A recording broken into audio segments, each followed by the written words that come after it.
all the delegates who have joined me. And it's indeed a very prestigious association with Dr. My teacher, Dr. Martin Keszler, my colleagues who have done so much work on high frequency, Dr. Anton from Amsterdam, and Dr. Manuel Sánchez from Spain, and my colleagues, Dr. Dushan Batra, Dr. Sajad Rahman, Dr. Basavaraj, Dr. Sridhar. We all have been doing high frequency for quite some time. And I think it is a very auspicious thing to get Dr. Martin to inaugurate this as chairman, because almost 4 decades of HFO. And before I go into a session, I must focus on certain bottlenecks and areas of high frequency evolution, which he'll be talking. But I think the most important thing which Martin stood in the late 80s was the HIFO and HiFi trials. Those were the days we were panicking to start, how to start HFO, whether we should first recruit the end expiratory pressure or just do high frequency and everything. But Martin put the whole game plan into our head in the late, maybe the late 80s and 90s. So it's only after Martin set up that the foundation of HFO is end expiratory pressure or CPAP. It rang a bell into my head. And from then on, I never looked backward. That was the turning point in HFO in all the first decade, means around late 80s to late 90s. In 2000, we became smart. And in 2010, we became more smart. We started dealing with volume guarantee for HFO, which Manuel will be talking about. But on the spin side, I feel that the HFO in VG is not taken off like it should be, because it's almost 10 years old. So this conference brings out all the World Cup batsmen of HFO in one composite symposium. Good evening, everyone. Very warm welcome to all of you. And I'd like to thank my colleagues. Dr. Rajiv has worked really hard to reach this stage with this symposium. I mean, he has connected with the international renowned experts. We are very lucky to have Dr. Martin Keszler, Dr. Anton, and Dr. Manuel Luna, all of whom have done a lot of work, pioneering work in this field. And we will have, I'm sure, a great academic session. I mean, in terms of experience, obviously, I'm junior to Dr. Rajiv, and I trained in PGH Chandigarh, where we had the high frequency ventilation. We had the baby log, which is Martin's baby. So obviously, we had baby log, and then when I moved to UK, we had the sensor medics, which was a very powerful high frequency ventilator. And it's quite an enigmatic field because it's totally different from conventional ventilation, and we need to really understand what we are doing when it comes to high frequency, because you can help the babies, but you can harm them quite easily as well, especially when you're using something as powerful as sensor medics. And for the past few years, the Drager VN500 as well as the SLE 6000 and other ventilators have come up with sophisticated modes with high frequency. The DCO2 monitoring is an advancement.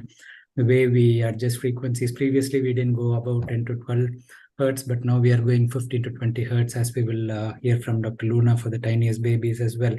So it's interesting. The field is advancing, and obviously we are looking forward to a great session today. There will be a slight modification of the titles of Dr. Keszler's talk, because the first one will cover the historical and the basic aspects, and the second lecture will cover the practical applications of high frequency as well.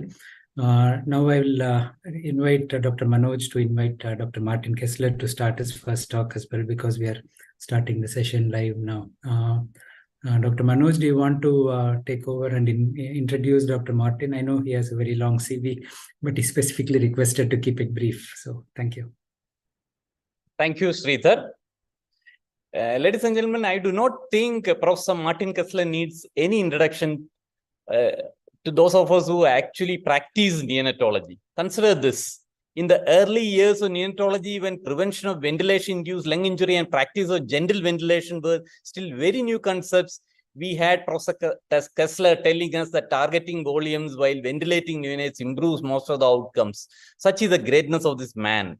I consider myself fortunate for all the interactions that I had with him so far, and I'm honored today to introduce him once again in this session. I'll be very brief.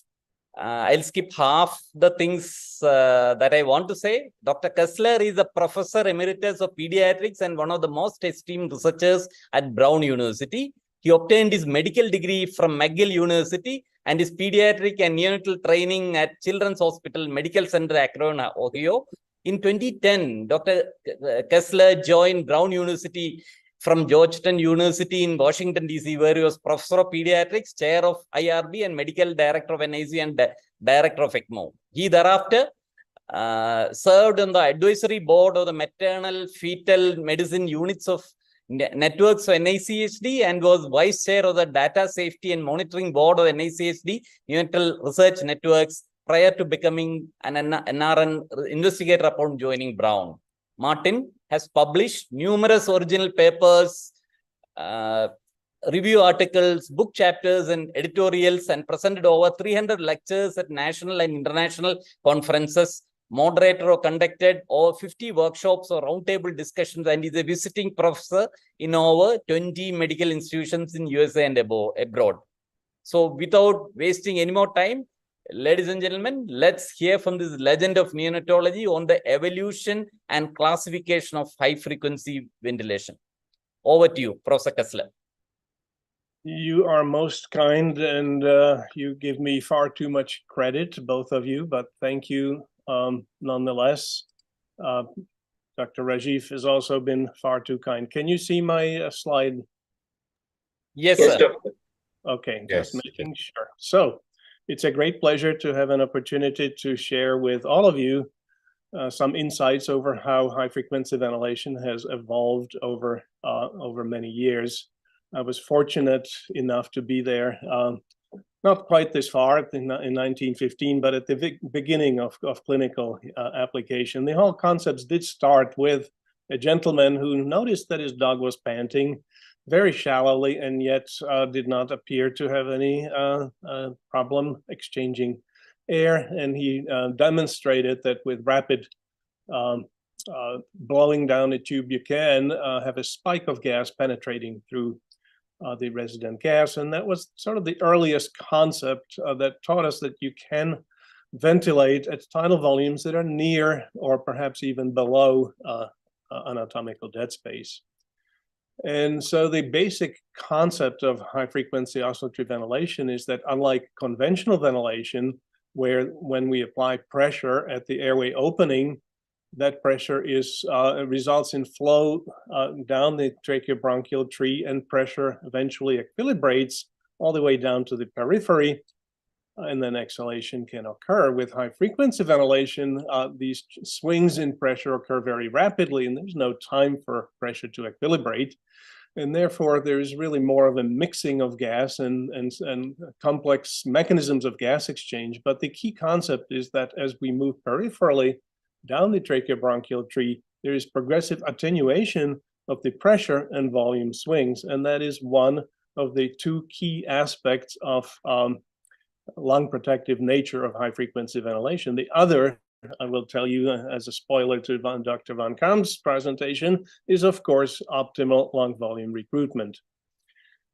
So my task was to briefly discuss classification of high-frequency devices. And so I will tell you that there are basically three modalities. Not all of them are widely available everywhere. HFOV is the one most widely available throughout the world. And of course, that generates a symmetrical waveform at a 1-to-1 ratio, or somewhat asymmetric if you choose different ratios. The waveforms are generated by a variety of mechanisms. The operating frequencies range from 5 to up to as high as 20 hertz. Some of the older devices don't have the ability to superimpose recruiting psi, others do. Jet ventilation is primarily available in the US and Canada. There are a few devices in Europe and Australia. This is an exciting and novel way of ventilating. I will spend just a handful of slides to describe it in more detail. It has a lower optimal operating frequency because it depends on passive exhalation. Essentially gas shoots down the airway and returns passively. And then there is something called high frequency flow interruption or percussive ventilation that again generated by a variety of mechanisms. The difference between flow interruption and jet ventilation is that with flow interruption, there is a the gas enters the airway without going through that jet nozzle. Some of the flow interrupters do have a negative inflection, a somewhat of an active exhalation, but not nearly the same magnitude as the inspiratory flow. So there's been much discussion over the years about what constitutes a true oscillator, and there's been some misinformation and misconceptions out there because the baby does not care how the waveform is generated. The baby's lungs care about what is the waveform, what does the waveform look like? And so what makes a true oscillator is a device that can generate a true sinusoidal waveform with equal positive and negative pressure deflections. And it doesn't matter how that is generated. So at 1-to-1 ratio, it's both positive and negative are of equal magnitude. If you use a 1-to-2 IE ratio, the pressure deflection will be less, but the volume deflection is equal. So equal volume of gas, equal flow goes in and out, and that makes a true oscillator. Some of the older devices clearly were not quite up to that. So how are the oscillations generated actually is quite variable, and some companies kind of try to keep it a secret. Some are mechanical piston oscillators. The Hummingbird was the prototype of that, and they still use a mechanical piston, which pretty much limits them to a 1-to-1 inspiratory-expiratory ratio, and that turns out may not be optimal. Then, of course, there is the loudspeaker, so-called piston oscillator, and that's the prototypical oscillator, the Sensormedics 3100, and also I believe the Dragonfly uses the same mechanism, although that was hard to find. There are other oscillators, other devices that no one argues are not oscillators that generate the deflections by a reverse jet mechanism, the SLE, for example. The Stefan device uses sliding valve system that directs gas flow to or away from the patient. And then there are several devices that use a powerful venturi or membrane to generate the negative deflection. Again, what matters is it a symmetrical waveform of equal magnitude going in and out. So there are lots of different devices out there. And it's important that we understand the device that we're using so that we know its limitations and we know its strength and we know how to optimally deploy it. There are some devices historically that were out there that were true flow interrupters. The Infant Star was one of them. And several fairly large studies were done using the device, and they did not have very good results for reasons we'll discuss in a moment. The Bronchotron is a US device and is not available elsewhere. The old Babylog was somewhat of a hybrid between an interrupter and an oscillator. It did generate mostly adequate expiratory deflection, but it was not a powerful enough oscillator.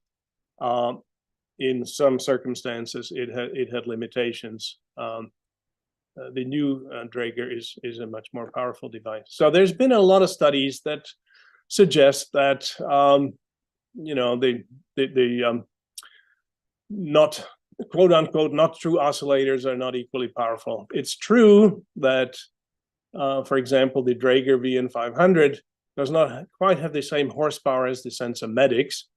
But I will tell you that few of us use high-frequency ventilation needing a tidal volume of 15 mL.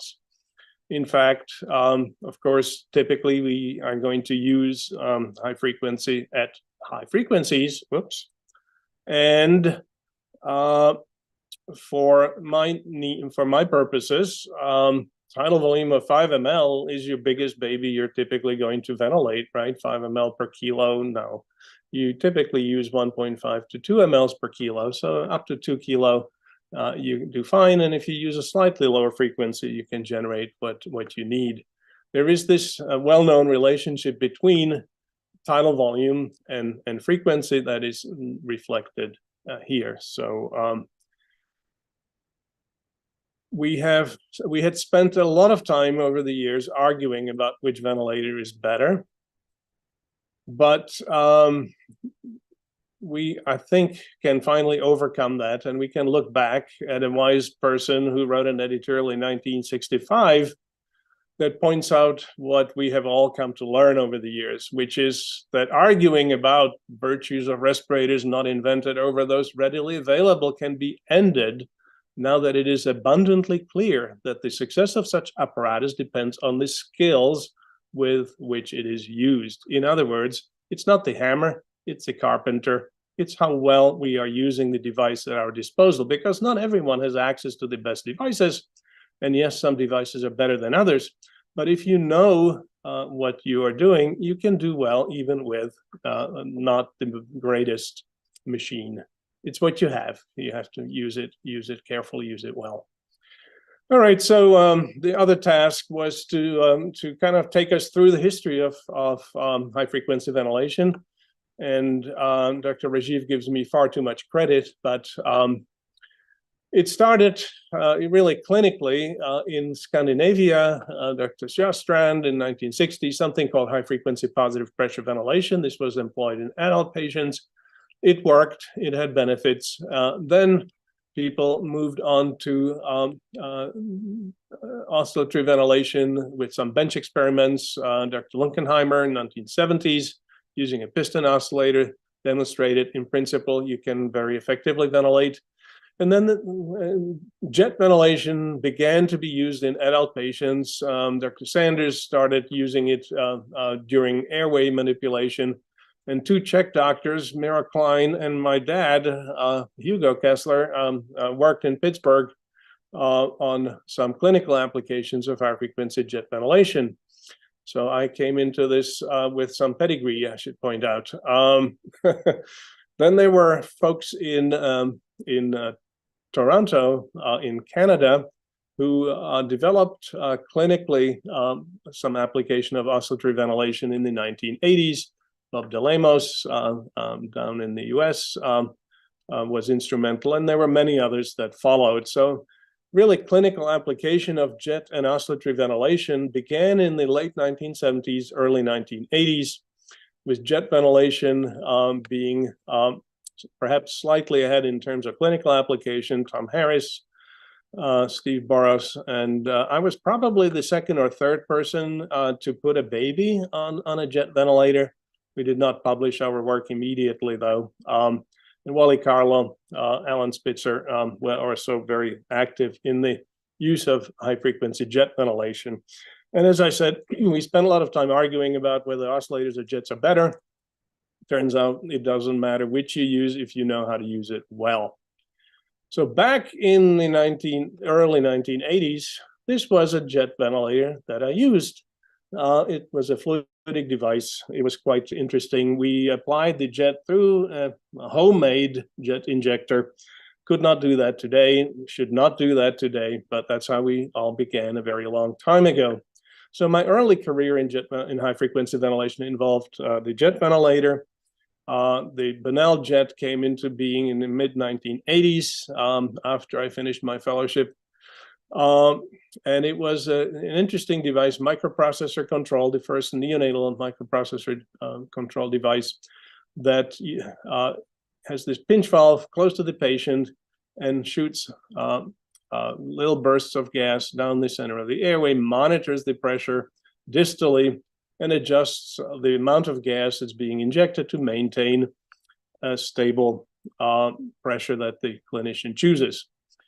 It's a newer device, but it's functionally much the same.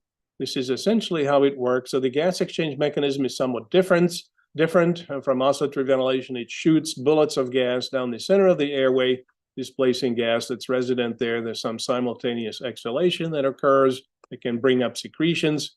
If you start jet ventilation on a baby with meconium aspiration, you sometimes flood it with meconium. But what's important with the jet ventilator and what's make it a little bit tricky to use is that this jet stream needs to be carefully aimed down the center of the airway. Should not be too close to the carina. You don't want a head turned to the side because the endotracheal tube comes in at an angle and this jet whole thing is broken up. On the other hand, you can take advantage of this jet streaming by what I call a virtual right mainstem bronchus intubation. And if you have unilateral interstitial pulmonary emphysema, as you have in this patient with tremendous overexpansion and tension, you can virtually, and in smaller babies, even a 2 millimeter endotracheal tube may be too small to actually intubate at mainstem bronchus, but you can virtually intubate by aiming that jet stream. And within 12 hours, there's not complete resolution, but the tension has gone away and there's considerable improvement, and this baby continued to improve. So jet ventilators have some unique characteristics that make them particularly useful in air leak, but they're not available everywhere. So then in the mid-1980s, we all started using high-frequency ventilation, but there were really no good clinical trials. So a group of investigators got together and organized this hi-fi study group. I was invited, but chose not to participate because they chose to use a ventilator, a hummingbird ventilator, which I did not think was actually the best way to go. We were therefore not involved in that study. And unfortunately, that study proved to be quite disappointing. As you can see, many of the outcomes were quite poor, with actually increased air leak, increased need for pressors, increased intracranial hemorrhage, periventricular leukomalacia, and failure of assigned therapy and crossover. It was a very disappointing study. There was a lot of speculation what went wrong. Big part of the problem was that we did not really fully understand how to use high-frequency ventilation. There were many investigators that actually didn't have any experience with this device. Clearly, they did not target the open lung strategy. But perhaps the problem also was the use of the hummingbird piston oscillator with a 1-to-1 IE ratio and without lung volume recruitment, because that can cause air trapping. All the adverse consequences that you see here could in fact be explained on the basis of air trapping. They did not publish any radiographic data. Most of these could also be explained on the basis of inadvertent hyperventilation, certainly the PVL and IVH. And so we really don't know exactly why this trial was so disappointing, but it set the field back many years. In the meantime, though, people persevered, knowing that in their hands, those were not the results that they saw. And perhaps it was because the Sensormedics oscillator that also came on the market in the mid-1980s and has not appreciably changed since, has come into use, typically being used with a 1-to-2 IE ratio, but it has some limitations. It is a dumb ventilator. It doesn't know if you have a thumb over here, a cork at the end of the circuit, or a patient. So we have better devices now, but it is still the most powerful device. And of course, the way oscillators work is there's an electromagnetic piston that moves back and forth, generating these oscillations. The power applied to the magnet determines the amplitude and therefore CO2 elimination. And there's bias flow of fresh gas, and the balance between inflow and downstream resistance sets your mean airway pressure. And it's therefore quite a simple device. You have an oxygenation knob and a ventilation knob, but there is an interaction between the amplitude and mean airway pressure that affect both oscillation and ventilation. It's not quite as separate as people make it sound. So we have very good data over many years of preclinical work that taught us how to use oscillatory ventilation. There was a very nice study published in the year 2000 by Brad Yoder that demonstrated long-term ventilation, this oscillatory ventilation was much more benign in terms of causing lung injury than conventional ventilation. You can see a well-preserved lacy pattern of alveolar formation in these baboons that were biopsied at 7 months of age after they were recovered following a long period of ventilation, whereas the conventionally ventilated animals had the typical new BPD pattern that we see today now in neonates. So there was a fair amount of activity as over the next 20 years or so. This is the HI-FI trial that was quite disappointing. The mean birth weight was 1,100 grams, so bigger babies than we worry about today. It was a large trial, but very disappointing. Wally Carlo published a small study using a jet ventilator with no immediate benefit, but it was a small study. Gratifyingly, there was no increase in intraventricular hemorrhage. I published a trial in 1991 using the jet ventilator. It was a modest-sized trial aiming specifically babies with severe PIE. Important to point out that this is the pre-surfactant era, and a time where conventional ventilation was quite quite brutal, quite poorly done. We did not have synchronization, and we did not understand the concept of volutrauma. So it was relatively easy, perhaps, to demonstrate benefits. So this clearly improved survival, and it did not have adverse consequences in terms of brain injury. Rees-Clark published a modest-sized trial in babies of similar size as the HI-FI trial and demonstrated that actually you can use oscillatory ventilation effectively and safely, no increase in intraventricular hemorrhage. Then there was another trial using the sensomedics in a rescue mode, babies with severe RDS, some with air leak, and mean birth weight was about 1,700 grams. There was a slightly higher incidence of IVH, and the PCO2 was significantly lower. So this is a recurring theme. We're going to talk about complications. This is one of them. We saw it in the HI-FI trial. They did not publish the PCO2 data. We saw it here. Then there was a study in the late 90s that had very good outcomes in both groups. Then surfactant came around and things got somewhat better, but we still had issues. And Dale Gersman published this work in 1995, moderate-sized trial. The mean birth weight was 1,500 grams. Who even ventilates babies of 1,500 grams today? Whoops, we're going the wrong direction here. So, yes, it seemed to work. There was less BPD and no adverse consequences, but this is not the population we treat today. Then there were two jet ventilation studies published around the same time. One with catastrophic outcomes, much higher risk of intraventricular hemorrhage and periventricular leukomalacia or death, but there was severe respiratory alkalosis. So that's a recurrent theme. Jet ventilators and oscillators are powerful devices that can really overventilate a baby. Virtually at the same time, we were running a multi-center trial in virtually the same population, mean birth weight very similar, gestational age very similar. And we demonstrated a reduction in BPD, need for home oxygen. There was overall no increase in intraventricular hemorrhage or PVL. But it was interesting that it was really a matter of strategy. They used a strategy that resulted in inadvertent overventilation, because with air leak, the low pressure strategy was appropriate. They applied that strategy to babies with a different disease, and that was the problem.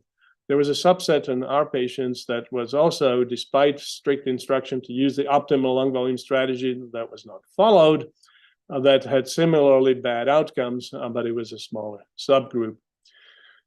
And then there was a series of studies done in the surfactant era, but we're still talking about the end of the 20th century and the very beginning of this century. And there were generally good results, except for this, which used a flow interrupter that had no improvement in outcome, and an increased air leak. This study is another study using a 1-to-1 ratio with a French oscillator that showed lower PCO2 and increased intraventricular hemorrhage. You get, there's a recurring theme here. And then there were the two large trials published at the same time in the New England Journal of Medicine. Both were quite large studies. It's very similar population. And one showed a benefit in terms of BPD and one did not. And why might that be is still a matter of some debate. But you can see that in the UK study, there was no difference in survival free of BPD. In the US study, there was a benefit, and overall survival free of BPD was higher. It was slightly lower incidence of IVH, or high incidence of IVH. And so they were very similar in design, similar population. I showed you they were essentially identical in terms of the actual gestational age. There were some key differences, though, that I'll discuss in a little bit more detail in the second talk that deals with complications. Interestingly, long-term follow-up of the UK study did show benefit in terms of long-term pulmonary function. Essentially, the babies that were ventilated with the oscillator had less evidence of small airway disease. I'm not going to go into the details for lack of time. And then there was a slew of studies still in the more than basically 20 years ago or so, and a few more recent ones, one from India. I'm not going to go through all of them. Mostly they're quite small. This was a small study that did not that used sensormedics, but some infant star, and did not optimally. They said they used the optimal lung volume strategy, but if you look at the actual data, they really didn't, and there was no benefit. This was another flow interrupter study that had a strong trend toward more air leak. We don't use the infant star anymore. So I'm going to just show a summary slide of what we have in terms of the most recent meta-analysis published in 2015. And you can see there's significant heterogeneity in the findings, with some studies showing a benefit or a strong trend toward benefit, some studies failing to. And part of the problem with meta-analysis is that throws together studies using different devices, different strategies, in different eras, right? So 1990s, before surfactant, is a different population than the most recent one. This last study from China that seemed to show an implausibly large reduction in death or BPD was only published in a respiratory care journal, and I'm a little bit skeptical of the quality, and that's another problem. You're equally weighing New England Journal of Medicine publications with large cohorts to a small study published in an obscure journal. So there are some issues, but overall, I think notwithstanding all of these challenges, we can reasonably conclude that oscillatory ventilation, when used appropriately, when in experienced hands in the right population, using the right strategy, will improve outcome. But it has become more difficult to show benefit of high frequency as conventional ventilation improved, as synchronized mechanical ventilation became routine, as we began to understand that optimal lung volume strategy should also be used with conventional ventilation. And more recently, then actually that volume guarantee with conventional ventilation dates back to the 1990s. And that volume targeted ventilation has clear benefits over what the comparisons were back in the beginning of high frequency ventilation.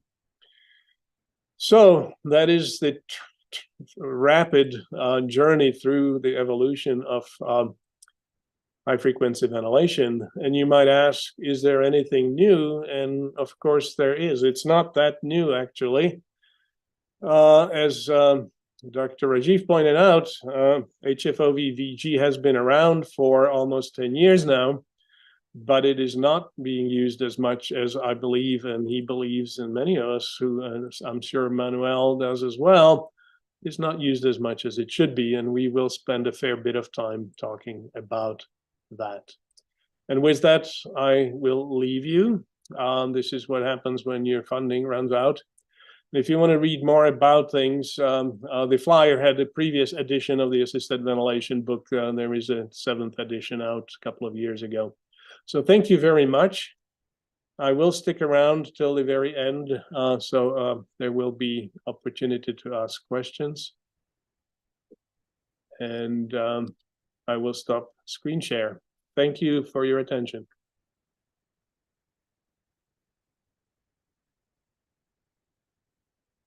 Hello?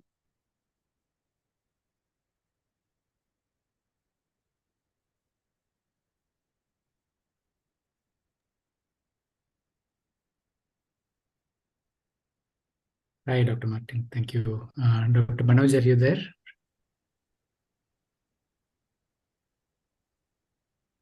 Thank you, sir. It was an excellent journey. You have taken us from the past to the future, or rather giving some tips on what is going to be the future. Now, do we take up questions now, or is it at the end? In the end, I think. In the end. I don't mean to. Probably just to sum up Professor Keszler's amazing talk, we tend to compare different things and then try to see which is better, conventional or high frequency ventilation, and then we get confused. High frequency ventilation, when we did not know much about it, and then volume, the conventional ventilation, when we used to target ventilation, and when you used to compare these two, then probably that might be the reason why the previous results are not in tandem with the new trend that is emerging. Back to the organizers. Thank you, Manoj, and I think you're doing reasonably good work in your center. So Yeah. I think Taufik to take over the sequence. No, Dr. Rajiv, I'll introduce you. It will be Okay. your talk next. So, good evening, everyone, and thank you, Dr. Martin, for an excellent overview of the historical aspects. I mean, it's a journey down memory lane for most of us, and for the newer doctors, especially the lessons we learned from the initial studies if you don't apply the fundamental principles. So that's an important lesson as well from this discussion. So next we will be moving on to a very important topic, which is the disease-specific applications of high-frequency ventilation. And we have Dr. Rajiv, all of you are familiar, and he has already been introduced briefly, but he's a consultant neonatologist who trained in India, as well as he had the opportunity to do a fellowship in Westmead Hospital, Sydney, and he also worked in US. He said, as in the beginning, in 1988, he was with Dr. Martin Keszler in US as well.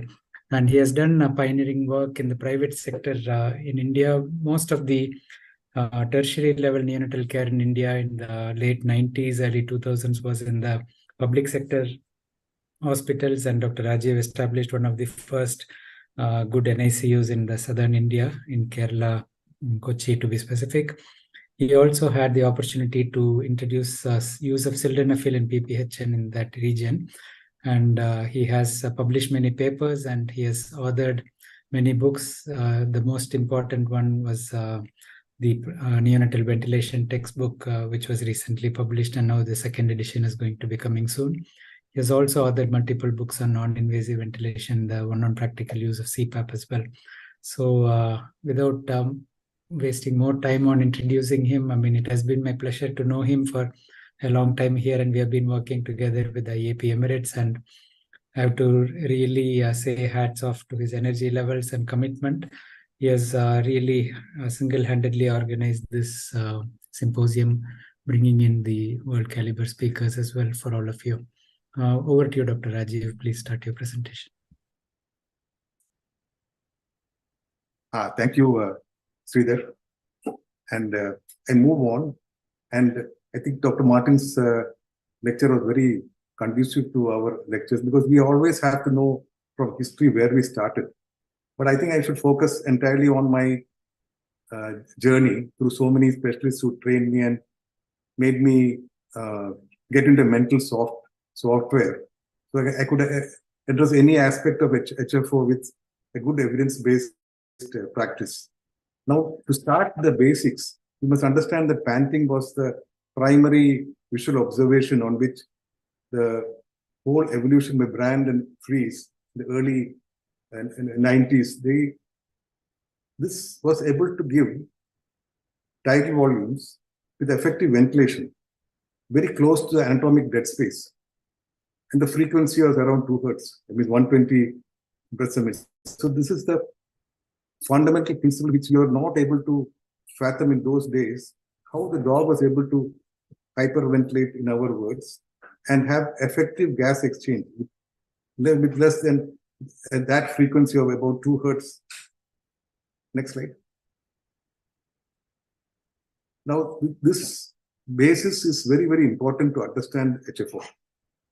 So whenever we deal with HFO, you only have to ask one fundamental question: are we dealing with CPAP? Yes. If you don't know your CPAP well, you cannot do HFO very well. So the first and foremost foundation of HFO is CPAP. So your mean airway pressure is entirely controlled on CPAP. And why I presented this visual thing is that there are various generations of alveoli when you ventilate a baby. Some will be optimally recruited, some may be overexpanded, and some. So you never have a homogeneous population of lung units. So in Dr. Keszler's brilliant, very old study of maybe 1990s, he has shown that over a period of time, when you ventilate a baby on HFO, there is a sequential de-recruitment of alveoli. So with this introduction, please understand lung units are not homogeneous. It is not a good diagram. But whenever you ventilate, please remember this, that your entire thing, even on conventional ventilation, the foundation is on CPAP or end expiratory pressure or MAP on HFO. Next slide. Now, again, when you have this concept in your mind, you not go wrong with the operations of HFO. It's a wobble CPAP.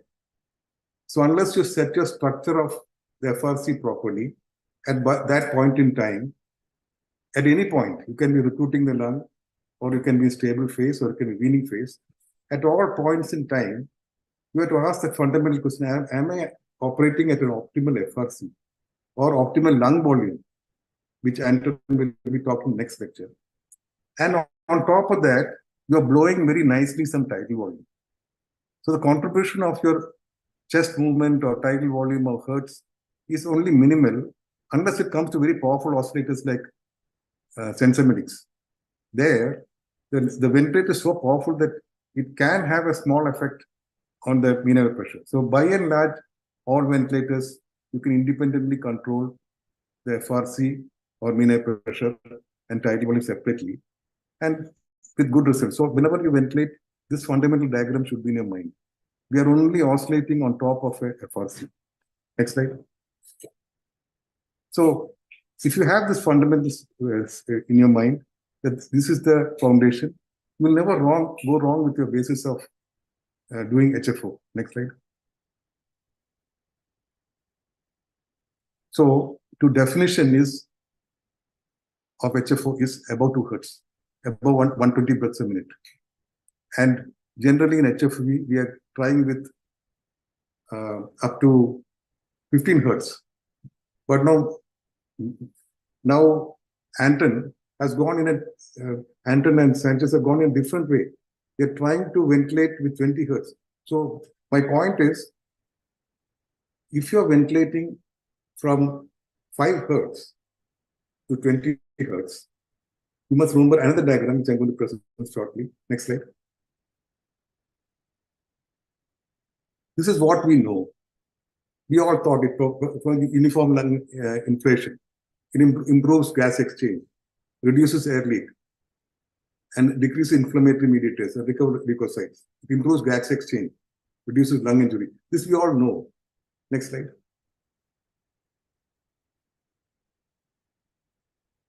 So this also we know. But among all these evils, of barotrauma, volutrauma, ectotrauma, and biotrauma. The most dangerous one would be volutrauma. Because as for Dreyfus' experiment in 1985, even 7 to 8 ventilator breaths can cause the start of lung injury. So obviously, there is a role for HFO in our clinical practice. Next slide. This is another one. It's a modification of Dreyfus study in 1985. Static strain means you're moving the piston up and down without much end expiratory pressure. So as the figures show you, you have tidal volume 100%, there is no end expiratory pressure. And you have tidal volume of 25%, but you have end expiratory pressure. They are totally different ballgames because the lung injury is affected proportional dynamic strain as per Dreyfus study. So this diagram all of us know. But finding the sweet spot, that is one area of over-insertion, we have safe window, and we have a zone of de-recruitment in the beginning. The sweet spot is not fixed. It keeps changing with time. So at all points in time, if you want to find a sweet spot, you may have to probably do some lung assessment by ultrasound, or what Anton is quite expert in, magnetic tomography, which is not in the clinical bedside. But in an ideal situation, we should try to work from a safe window. Next slide. Next slide. These are all single compartment models. Next slide.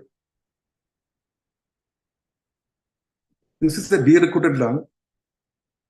This is a optimally ventilated lung. Next one. Overexpanded lung. So anything around 8.5 to 9 spaces, flattened diaphragm, we feel it is overexpanded. But X-rays are not so sensitive as we proved in clinical practice. Probably we should look at lung ultrasound, electrical magnetic tomography, which Anton is quite expert on. But by and large, the most important aspect of ventilation is to optimize your lung volume at every point of your ventilatory care. Next slide. So this is myself in 1997, fresh out of training from Martin Keszler. And every time I have a birthday, I buy one ventilator for myself. So that was my attachment to ventilatory care and its intricacies.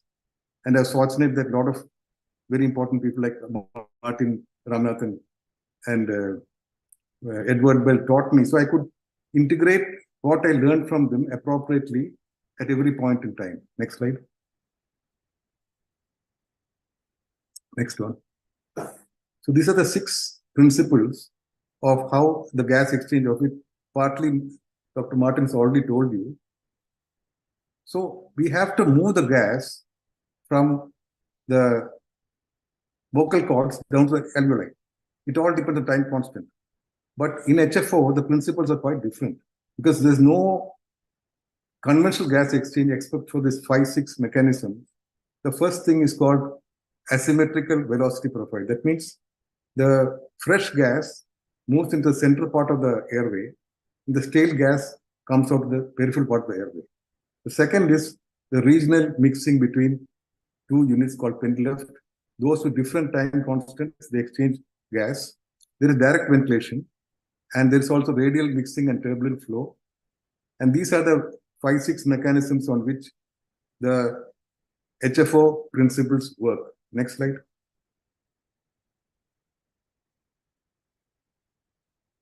So what it does is, the red one shows the fresh gas flow to the center of the airway.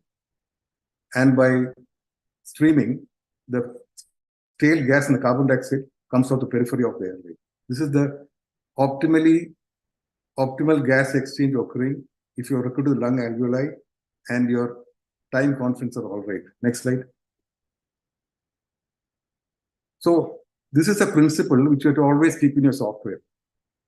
You have to recruit the lung all the time and keep it open, because not only during the recruitment phase, but during the stable phase, there's a tendency for some lung units to deflate because the time constants are different. Next slide. So if you remember this, HFO becomes very easy. The time bomb is the FRC or total lung volume. Even 1 centimeter change in this, if you do, you can either cause decreased venous return or you can cause overexpansion and air trapping. So you're only oscillating the air as a small waveform on top of the FRC or lung volume. Independently, you can control the CO2, the amplitude and the frequency applied. And independently, you can control oxygenation.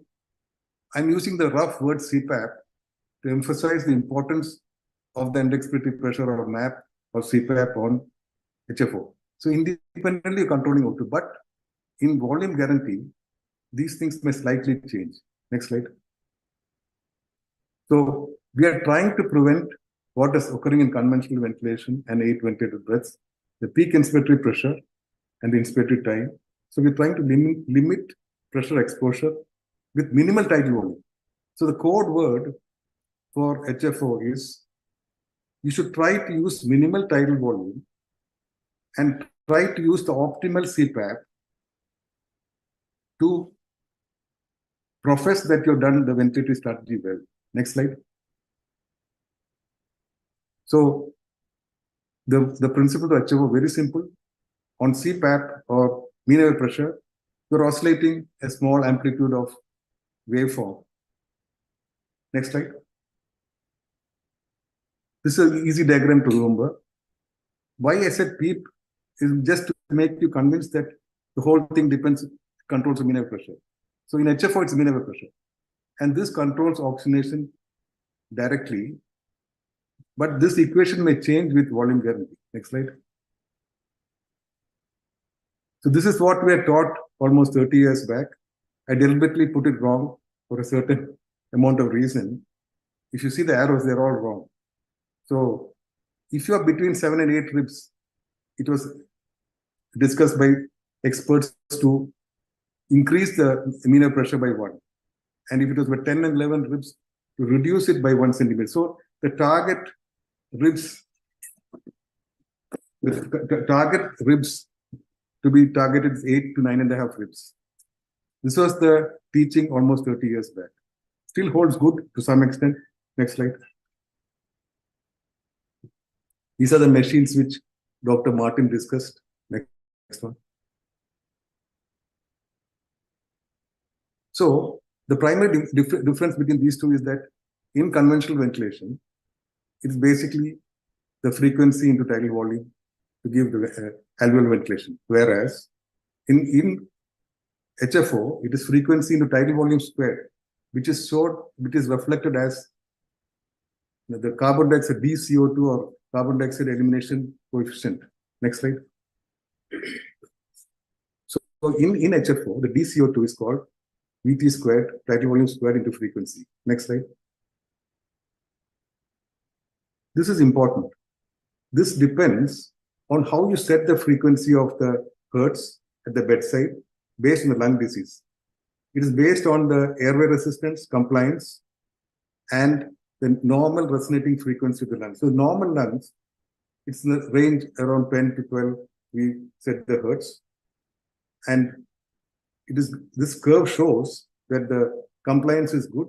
So we are able to ventilate with this level of frequency. Whereas if you have increased airway resistance, automatically you have to push more air at a certain level of resistance. Your hertz has to be a little bit low. So the airflow with less hertz will be more, and the gas exchange will be more with lower hertz when the airway pressure is high, like in chronic lung disease. In situations of very low compliance like HMD, because the time constant of the lung, you can ventilate with much higher hertz, maybe 12 hertz, 15 hertz. And now Manuel is trying to ventilate with near 20 hertz, which we never did earlier. So our frequency in which we generally operated was around 12 to 15 hertz for HMD because compliance was low. You can achieve it with a very low time constant. But in meconium aspiration syndrome, you have a combination of increased airway resistance and low complaints. So your time constant will be different. So you may have to ventilate with a hertz between 8 and 10, or maybe a little bit lower, depending on the state of the lung. Next slide. So now we come to amplitude, which is very simple to understand. The peak to peak swing through mean airway pressure. We try to target something around 40 to 55 when we do HFO. It's very, very difficult because in seconds, the whole thing had changed. So we have to keep a very close watch on the DCO2 when you ventilate a baby. And please watch the DCO2 trend. It can change in a few seconds time. Before you do the next blood gas, the DCO2 would have changed. And that will have a profound effect on the cerebral hemodynamics. Next slide. So whenever you reduce the stroke volume, as you increase the hertz, the stroke volume become less time for the piston to move. So if you want to increase the amplitude, you can do so to reduce the carbon dioxide. You can reduce the carbon dioxide by reducing the hertz. But bear in mind, whenever you decrease the hertz, don't do it casually, because if the machine becomes very powerful with the gas exchange. If it's not appropriate, the frequency, you can cause air leaks. So generally approach the hertz with great caution once you set it. And think carefully about the physiology before you change the hertz on the machine. Next slide. This is a pictogram. You can see the difference in the tidal volume displaced with 4 hertz and 8 hertz. And take it from me, you must keep a hand on the end of your T-piece and see the power of the machine if you come to 4 hertz. It is very, very powerful when you come to 4 hertz, the power of the machine. You just put a glove and hold the T-piece. So with this in mind, don't go to these frequencies below 7 hertz with great caution. Next slide. This diagram should always be in your mind. What are we trying to do with HFO is, we're trying to move backwards from 5 hertz, which I rarely do, up to 20 hertz, which Manuel Sánchez will tell you. So the process is that in this process, you're making this powerful machine into a CPAP device almost. If in inverted commas, I'm using CPAP because the chest wiggle will be a little bit less, and the power of the machine will be dampened entirely by the reach of 20 hertz. So you're basically transitioning a baby with a powerful from 10 hertz to 20 hertz means that the mean airway pressure will be optimum for that thing, and the ventilator-induced injury will be very less. So this diagram should be in your mind, and don't change the hertz unless you're sure about the physiology of the lung at that point in time. So any change inadvertently, you can cause air leak, especially powerful machines like Sensormedics. They're very, very powerful. So if you go to a Sensormedic around 7 or 8, the machine is extremely powerful, it can cause air leaks. Next slide. And incidentally, lung bashing was a word used by Wang in 1985. I still believe, I like that word, lung bashing, when you try to chase carbon dioxide. This is a frequency setting which we generally use and which is universally applied. So I think 1000 grams, 15 hertz to start is good enough. Maybe 1 to 2 kilos, 12 hertz, and all term babies around 10 hertz. It's a using starting thing for frequency. And meconium aspiration, probably I would go slightly above 7 to 8. I will not go to 6 in the beginning. Next slide. This is a slide which all of us refer, but there is no much evidence based on this. It's all an accepted practice. And we can say that generally that word is good. 10 to 12 hertz for CDH. And if you have preterm HMD, 12 to 15 hertz. Term lung disease, 8 to 10. But this last part, established pi with high, this is not evidence-based. Because the machine which you use is going to be very extremely powerful. So here we have to do some permissive hypercapnia and hyperoxia. And I generally would not recommend this 5, 6, 7 that zone think with great caution you should approach it. Next slide. So this is some trends between. So now the million-dollar question is, what is the optimum lung volume at this point in time? So I think Sánchez and group will tell us that if you can target DCO2 and tidal volume, you can have an indirect measure of optimum lung volume, which is the foundation of HFO treatment. Next slide. This is my simplistic diagram, which I think Manuel will explain to you. So for simple people like us, please try to keep a tidal volume below 2 ml per kilo. So I've written a pictogram, anything goes above that, like 2.5, you may predispose that lung to air leaks. Next slide. This is the brilliant study done by Sánchez and group. It shows one without VG and one with VG. So you have DCO2 on the side. It changes with the hertz as the machine becomes less powerful with the frequency, as you can see here. And the beauty of the VG is the tidal volume remains almost same in all the frequencies. So your strategy for CO2 adjustment will be easier probably with tidal volume with HFO. This Manuel has to tell us about this. Next one. Next one. Next. So in CO2, the main control parameters are oscillator amplitude already mentioned, oscillator volume told DCO2 and CO2. Next slide. Usual sensormedics is 33%, but you must remember one thing very important. Don't change the IT ratio casually. If it goes beyond 1:1, there is increased risk of air leak. The moment you go less than 1:1, the transmission of airway pressure from the vocal cord down to alveoli will change. So next slide will tell us. So don't change inspiratory time inadvertently. Don't do that. Next slide. So the ideal thing for all practical purposes would be to use a 50%, that is 1:1, because the alveolar pressure and end expiratory pressure will be almost same. But if you try to shorten this without knowing the ventilator, then you may land up in a situation where the pressure transmission from the vocal cord down to the airway is not proper, especially in situations where if it is a hyaline membrane disease, that would be all right. But if it's not hyaline membrane disease, then the pressure transmission from the vocal cord down to the alveoli will not be proper. You're not ventilating the child properly. Next slide. Next slide.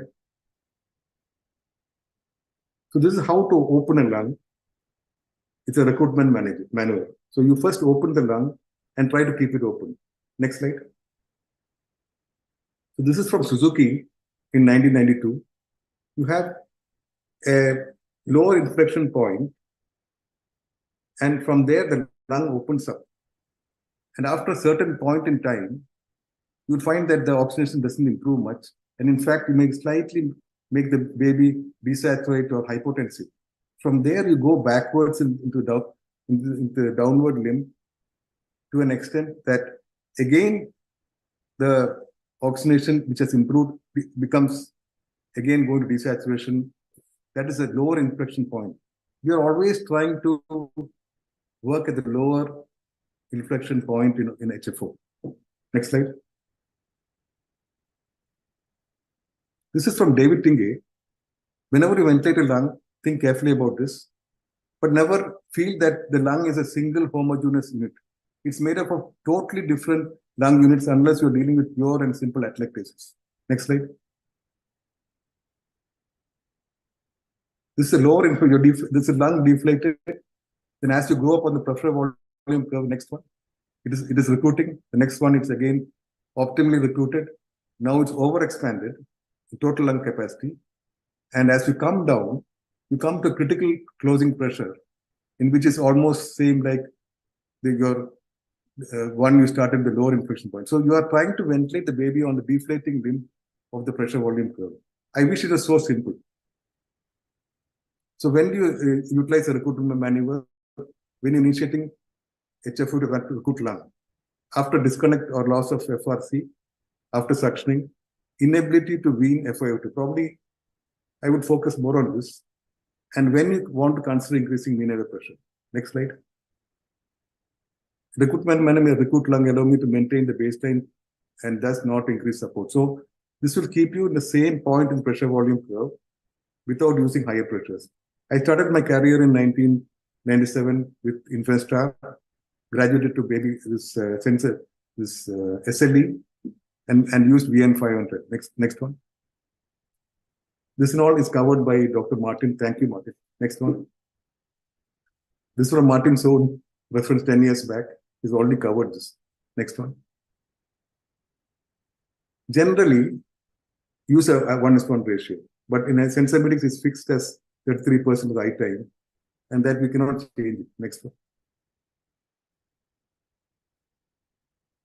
So the indications to summarize: severe RDS, homogeneous lung disease, pulmonary interstitial embolism. Martin has already told how efficiently it removes the air leaks, unilateral and bilateral. Bronchopleural fistula. I have seen the dramatic effect on this with HFO.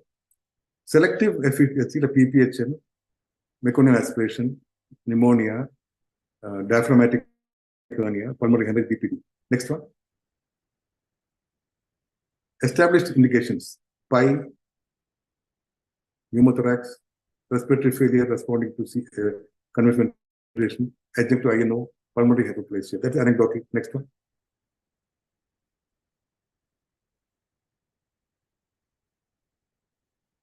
Next.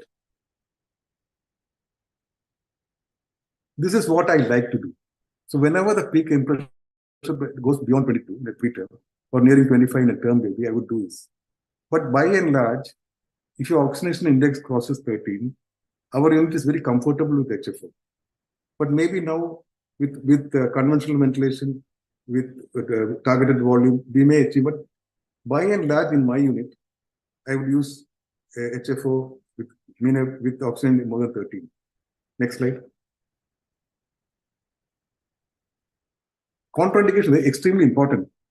Before I start my lecture, I wanted to have a dictum. Please do echo before HFO. I think Martin agrees to that synonym. Do echo before HFO. It's extremely important because you can't do it with a slightly shocked baby or a cardiovascular dysfunction, because it's basically you're cutting off the venous return. So in the olden days, before I had access to echo, I used to always give 10 ml per kilo of saline, check the posterior tibial pulsation, because those days we are all having not the luxury of so much of monitoring. But in HFO, the basic monitoring which at the bedside would be to feel the posterior tibial pulsation. If that is good, then you will know that your cardiovascular hemodynamic status is good. But if you have access to echo, do a preload, check the myocardial function, and then only start your HFO. So in this modern era, when everybody knows bedside echo, please do bedside echo before HFO. You can see that the ET tube placement, which Martin told, in certain cities, it may be just angulated towards the trachea. Then the issue of your mean air pressure transmission to lung is finished if it's angulated on the trachea. So do echo before HFO. In obstructive lung disease, be very cautious. You're already air trapped, but it can be used. Next slide. Very HFO within not 2 to 6 hours, within 2 to 3 hours of adequate ventilatory strategy, failure to improve oxygenation by at least 30 millimeters. I think that is good enough. In 2 to 3 hours, you have a good strategy. You're not improving oxygenation by 30 millimeters. Please proceed to the next step. Next step. Next one. Next. Now, to summarize what myself, let's start with Dr. Martin first. Dr. Martin, myself, Anton, we're all driving this for the last almost 30 years. Okay. Now, Manuel Sánchez has come with his HFO with VG, but we will be worried to accept the principle of this because, next slide, it is very, very important what I'm telling this. HFO is a wonderful tool in the right hands, the right strategy, the right lung. So your hand means your experience with that machine. You can't be using InfraStar and then comparing with sensibilities. Similarly, your strategy of recruitment of lung volume should be sound on your experience and it should be the right lung. Suppose you use a strategy on a wrong lung like diaphragmatic or a wrong lung where the baby is shocked, it doesn't work that way. Next slide.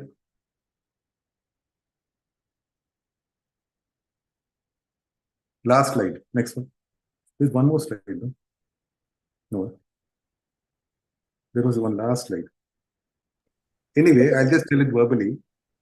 My study to be published within the next few days is a study of high frequency on PPHN and randomized to use one limb on nitric oxide and one limb sildenafil with the OI of 15.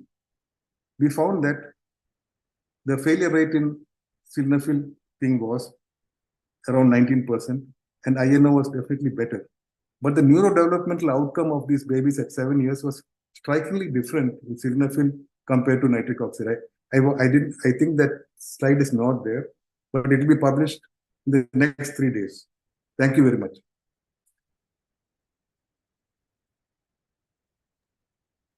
Thank you, Dr. Rajiv. Very interesting slides and well illustrated as well. It was a fascinating journey, and the last question you posed hopefully will be answered today by Dr. Luna. And we will have questions for your session in the end as well, as we discussed. And now we will move on to the next session, which will be chaired by Dr. Sajjad. Dr. Sajjad is a consultant neonatologist, well known to most of us in the United Arab Emirates. He is a consultant neonatologist and director of the Neonatal Fellowship Program, as well as clinical director at the HMG hospitals in Riyadh and Saudi Arabia. So being brief with the introduction of Dr. Sajjad, welcome you and thank you for joining us today. Please proceed with introducing Dr. Anton, and thank you, Dr. Anton, for joining us as well. Yeah, thank you very much. I think it's better for you to introduce because I don't have the part of the CV I should have.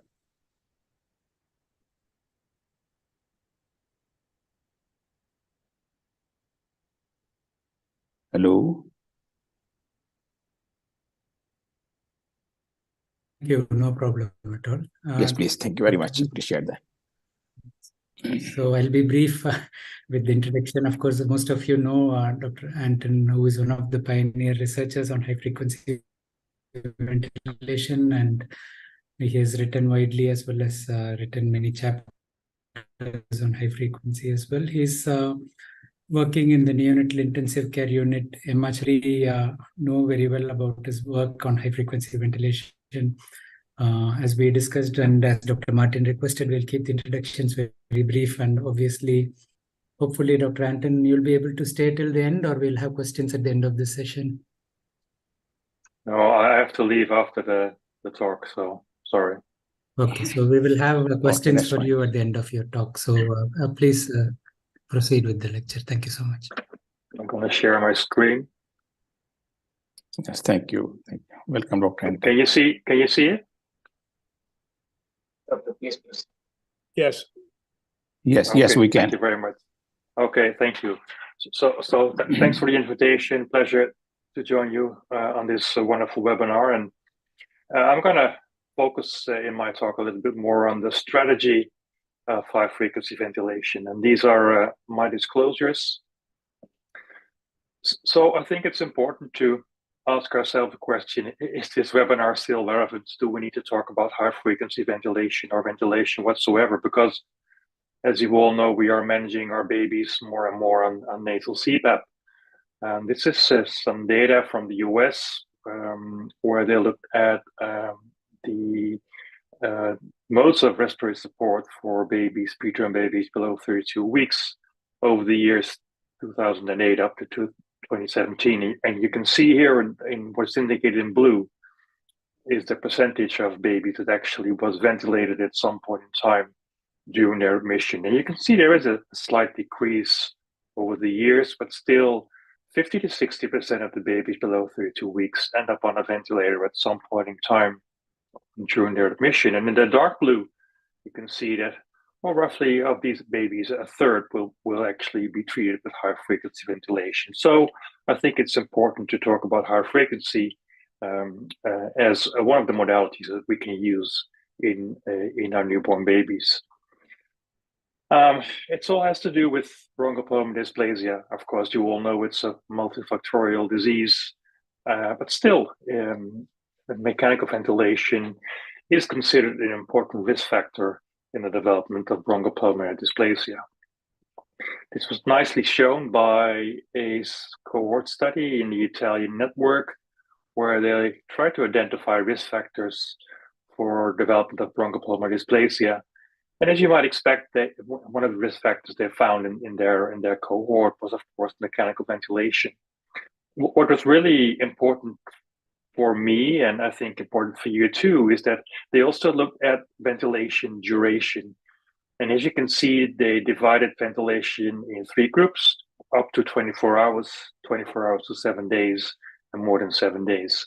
So basically, if you have a very brief ventilation time of less than a day, you don't see that much of an increase in the risk of BPD. But as soon as you cross the 1-day ventilation, you can see there's almost a 2.5 increase in the odds of developing BPD. And it's even a lot larger if you ventilate babies for more than 7 days. So the key is that part of the strategy that we are discussing is, yes, we could use high frequency ventilation with an optimal ventilation strategy, but we should also aim to extubate the baby as fast as possible back to nasal CPAP. So if we talk about strategy, and we talk about lung injury or ventilator-induced lung injury, we need to have a closer look at these risk factors, because they can actually help us in identifying what the optimal strategy should be in our babies. A lot of animal data. This is data from a preterm lamb model, lambs with RDS, where they clearly showed that if you have increasing tidal volumes during conventional ventilation, you will also get an increase in ventilator-induced lung injury, expressed on the left side in the yellow bars with protein leakage in the lavage fluid, and on the right side in a compliance of the lung. What has not been appreciated by neonatologists for quite some time is the important risk factor called atelective trauma. So the presence of atelectasis in the lung is considered an important risk factor for ventilator-induced lung injury. Again, illustrated by these studies in preterm lambs with RDS. If you ventilate these lambs with 0 PEEP, positive end expiratory pressure, thereby allowing a lot of atelectasis present in the lung, you can see that there is more lung injury compared to animals that were ventilated with a PEEP of 4 centimeters of water. The way this works is there are different mechanisms, but what's most important is that atelectasis can actually result in what we call regional alveolar overdistension or regional volume trauma. And I try to illustrate this here on this slide. So on the left side, you can see the tidal volume that you set as a clinician, measured at the Y piece, and let's say 6 mL per kilo, which we would still consider to be in the safe range. So if we have no atelectasis, the lung is fully open, you can clearly see that there is, especially in the whole lung, 6 mL is actually delivered to the open alveoli. But if 50% of the lung is atelectatic, we must realize that the 6 mL that you set as a tidal volume will only reach half of the lung. And at the regional level, these alveoli will actually be ventilated with 12 mL per kilo, resulting in regional volume trauma. Finally, we also know that oxygen is a toxic drug. We know from animal studies that if we ventilate animals with 100% of oxygen, we will get additional lung injury in these animals. So if we're not careful, we can end up in this circle where we have a baby who's failing nasal CPAP and needs to be intubated and started on mechanical ventilation. And by causing ventilator-induced lung injury, we get edema in the lung, inflammation, and surfactant inhibition, which will aggravate increase the level of respiratory failure, you need to increase your ventilator settings, and then you get stuck in this vicious circle. So what we want to do when we talk about lung protective ventilation strategies is that we want to minimize this pathway of mechanical ventilation reaching ventilator-induced lung injury. So if we know what is causing the lung injury, we can also define our strategy. If there is collapsed alveoli in the lung, we need to first recruit the lung and then keep the alveoli open during both the in and expiration phase. You want to prevent end inspiratory overdistension by using the smallest possible pressure amplitude, resulting in a small tidal volume.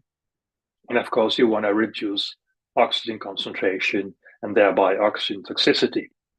And all of these aspects, all of these items together is what we would call optimal lung volume or open lung ventilation. Now, why is high frequency as a modality such an attractive modality if you want to have lung protective ventilation? I tried to illustrate this in this slide, where we have in the yellow the typical pressure trace over time of conventional ventilation, where you have a relatively low PEEP, a high peak inflation pressure, and you can see a large delta pressure also. In contrast, if you look at high frequency ventilation, we have sort of a continuous high mean area pressure, or how we like to call it, a continuous descending pressure. And on top of this, you have these high frequency, very small pressure amplitudes. And we've seen this in the other talks, that if we know what are the zones of lung injury, either overdistension, so the volutrauma zone, or atelectasis in the atelected trauma zone. And you can see that if you look at the pressure trace of the conventional ventilation, you are moving through these zones of lung injury, and hopefully with high frequency ventilation, by using a higher mean area pressure and a very small pressure amplitudes, you actually will be ventilating your baby within the safe zone. Some terminology that I will be using in my talk. So we have the mean area pressure or continuous descending pressure. On top of this, we have the delta pressures in a very high frequency, up to 600 to 900 per minute. Of course, you have the bias flow in the FIO2, and you have an inspiratory and expiratory phase. So the key question, if we are discussing strategies with high frequency ventilation, is that every time you use high frequency or start to use high frequency, or before you're using high frequency in your baby, you ask yourself the basic question: what is the underlying lung disease? And to me, there are actually two options. Either there is recruitable lung disease, for instance, surfactant deficiency or surfactant inactivation, or a baby with NEC with abdominal distension and the diaphragm being pushed up really high into the chest. These are conditions that we would call recruitable lung disease. On the other hand, you can also have babies who do not have recruitable lung disease, but you would like to use the high frequency ventilator to avoid the risk of overdistension and air leaks. For instance, babies born after premature rupture of the membranes where there's a considerable risk of lung hypoplasia, or babies with congenital diaphragmatic hernia. This needs a different strategy than in recruitable lung disease. So first, let's have a look at high frequency in a recruitable lung disease, which is the mainstay in use of high frequency in the population that we treat in our neonatal intensive care units. So we know here that there are several aspects, and especially we need to know how to recruit the lung and make sure that we avoid the atelectasis. You could ask yourself the question, how important is recruitment? Because by design, by just hooking up your baby to the oscillator, you will actually get very low tidal volumes, 1 to 2 mL per kilo. So is it really important to also reduce the atelectasis by lung recruitment? And this was addressed in an older study many years ago, where they randomized rabbits to be ventilated for 7 hours, and they were randomized to either conventional ventilation, indicated in red, Animals are randomized to high frequency, but without a recruitment procedure, so allowing still a lot of atelectasis present in the lung. And in yellow, you will have the animals that were randomized to high frequency, but also with a recruitment procedure trying to optimize lung volume. And you can see here the pressure-volume relationship of the lung after 7 hours of ventilation.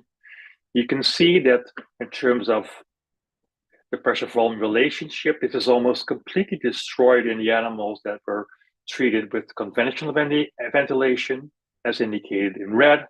And you can see in yellow, you can see the optimal pressure-volume relationship in the animals assigned to high frequency with lung recruitments.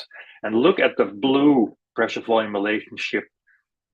Animals that were treated with high frequency ventilation, so having the small tidal volumes but no recruitment, you can see there's already a sort of an intermediate deterioration of this pressure volume relationship. These are our adult animal models. We, together with David Tingay in Melbourne, repeated these studies in preterm lambs with RDS, again randomizing them to high frequency ventilation with an optimal lung volume strategy or allowing atelectasis to remain in the lung. You can see, as indicated in yellow, that optimizing lung volume again resulted in a better pressure volume relationship compared to no recruitment. So the key message here is that yes, the small tidal volumes will give you lung protection, but you will only get the full benefit of lung protection with high frequency ventilation if you also recruit the lung and reduce atelectasis. So the key question is, how can I recruit the lung? How can I measure atelectasis at the bedside in my patients? I know we discussed chest x-rays already in the previous talks. What should we aim for? What is the optimal lung volume on a chest x-ray? But I think we need to realize that the correlation between the chest x-ray and the true lung volume is not that great. It's shown here in this study where they assessed the lung volume with a tracer gas washout technique, so the gold standard on the y-axis, and on the x-axis they had a calculation of the optimal variation by looking at the conventional chest x-ray. And in the triangles I highlighted here are the babies that were treated with high frequency ventilation with lung recruitments. And you can see there's actually not a real correlation, a good correlation between the actual gold standard FRC and that measured with conventional chest radiography. It also is very practical to have the chest x-ray because you can't make an x-ray every 5 or 10 minutes while recruiting the lung to see what it actually is the lung volume at that point in time. So we need a more direct online tool to guide us through the process of lung recruitment. And actually there is no tool available at this point in time. And this is why most of us actually use oxygenation as our guide to monitor lung volume. And this takes a little bit of physiological knowledge, and I'm going to walk you through this to make sure that you all understand how this actually works. So on the left side here, I've drawn one alveolus with the adjacent capillary running by. As you can see, this alveolus is collapsed, so there is no fresh oxygen entering the alveolus. So the blood that is coming from the right side of the heart will actually reach the alveolus, but there is no uptake of oxygen. So the blood flows to the left side of the heart in an hypoxic state. And this is what we call intrapulmonary right to left shunt. We can increase the pressure, and at a certain pressure, critical opening pressure, the alveolus pops open. And this is a quantal behavior. So it's closed and then suddenly it opens up. You get a rapid increase in the volume inside the alveolus. Now you have the optimal VQ match. Now you will see that there is uptake of oxygen in the blood running by this alveolus and going to the left side of the heart. So this is the optimal VQ match. So going from a collapsed state to an open state is what we would call recruitment. We can increase the pressure even more. The volume will certainly increase in the alveolus, but there's no change in the VQ match. So oxygenation will actually remain the same. and this is what we call distension. We can increase the pressure even more, and then we come into a phase which we call overdistension, where the large volume in the alveolus actually compresses the capillary running by. And this is actually the opposite of where we started. This is increased alveolar dead space. So there's ventilation, but no perfusion. So this is one alveolus. If you add them all up, every alveolus has a different opening pressure. You get this typical inflation limb of the pressure volume relationship, where you stepwise, starting on the left lower side, increase the pressure, you measure the lung volume, and slowly you can see the lung volume increase. A flat part in the beginning, steep part in the middle, and once you reach total lung capacity, again, the inflation curve flattens out, which means that by increasing your pressure, you actually gain not much of volume anymore, because you have opened all the alveoli and you're reaching total lung capacity. If you would measure the blood that is flowing into the lungs from the right side of the heart, and you would then determine which percentage of the blood flowing into the lung will flow to collapsed lung units, we call this the shunt fraction. You, of course, in the beginning, when you start lung recruitment, the shunt fraction will be high because most of the alveoli are still collapsed. You will need 100% of oxygen to actually get some decent oxygenation. But as you start recruiting the lung and lung volume increases as you increase the airway pressure, alveoli start to pop open, your VQ match will improve. This will improve also your oxygenation, and you will be able to wean down your FiO2.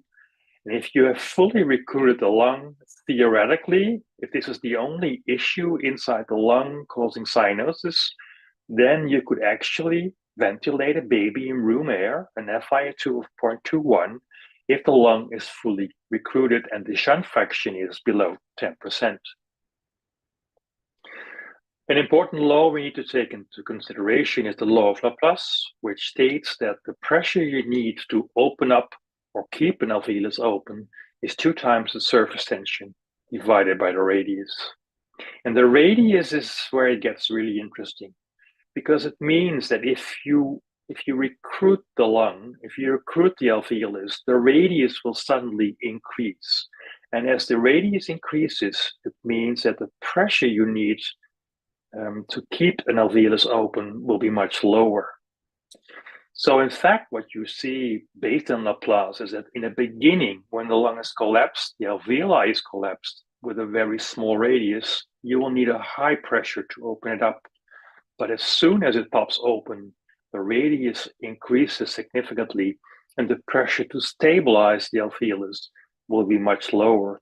And this is why if you walk up the inflation limb indicated in yellow and you start reducing your pressures step by step going down, you will initially have a lot of lung volume remaining despite the fact that you are actually reducing the pressures. And this is what we call lung hysteresis.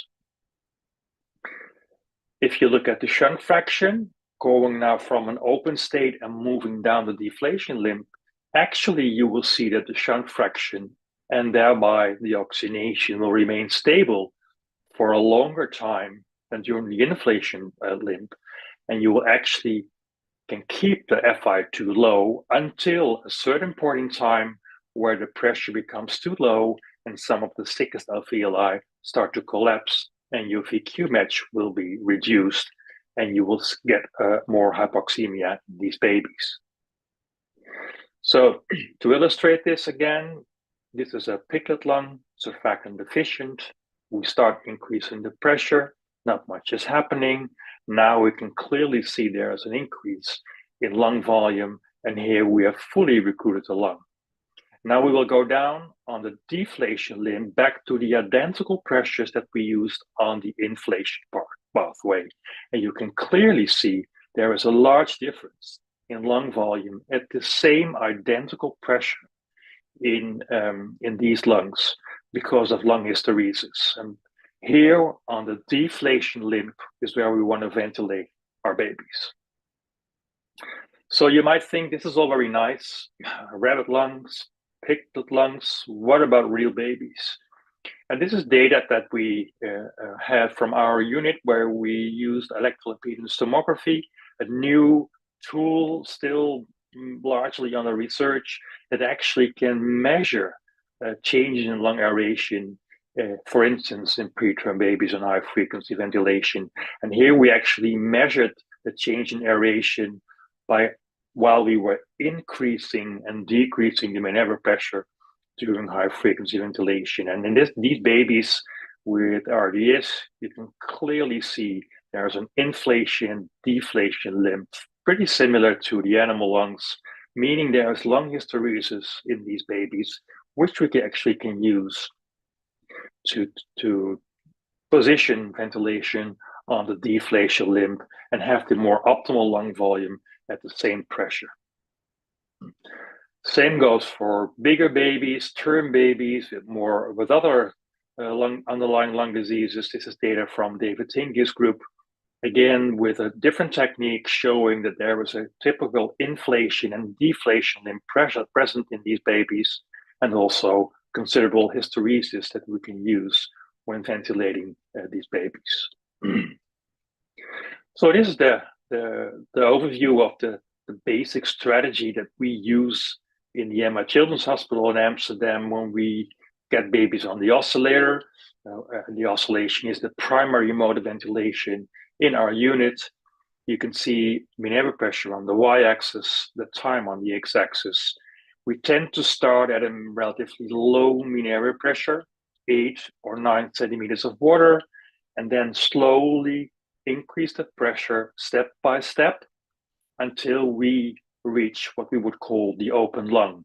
And this is guided by oxygenation, and it means that you have to have sort of a target FiO2 that you would like to reach, and which defines when you consider the lung to be completely open.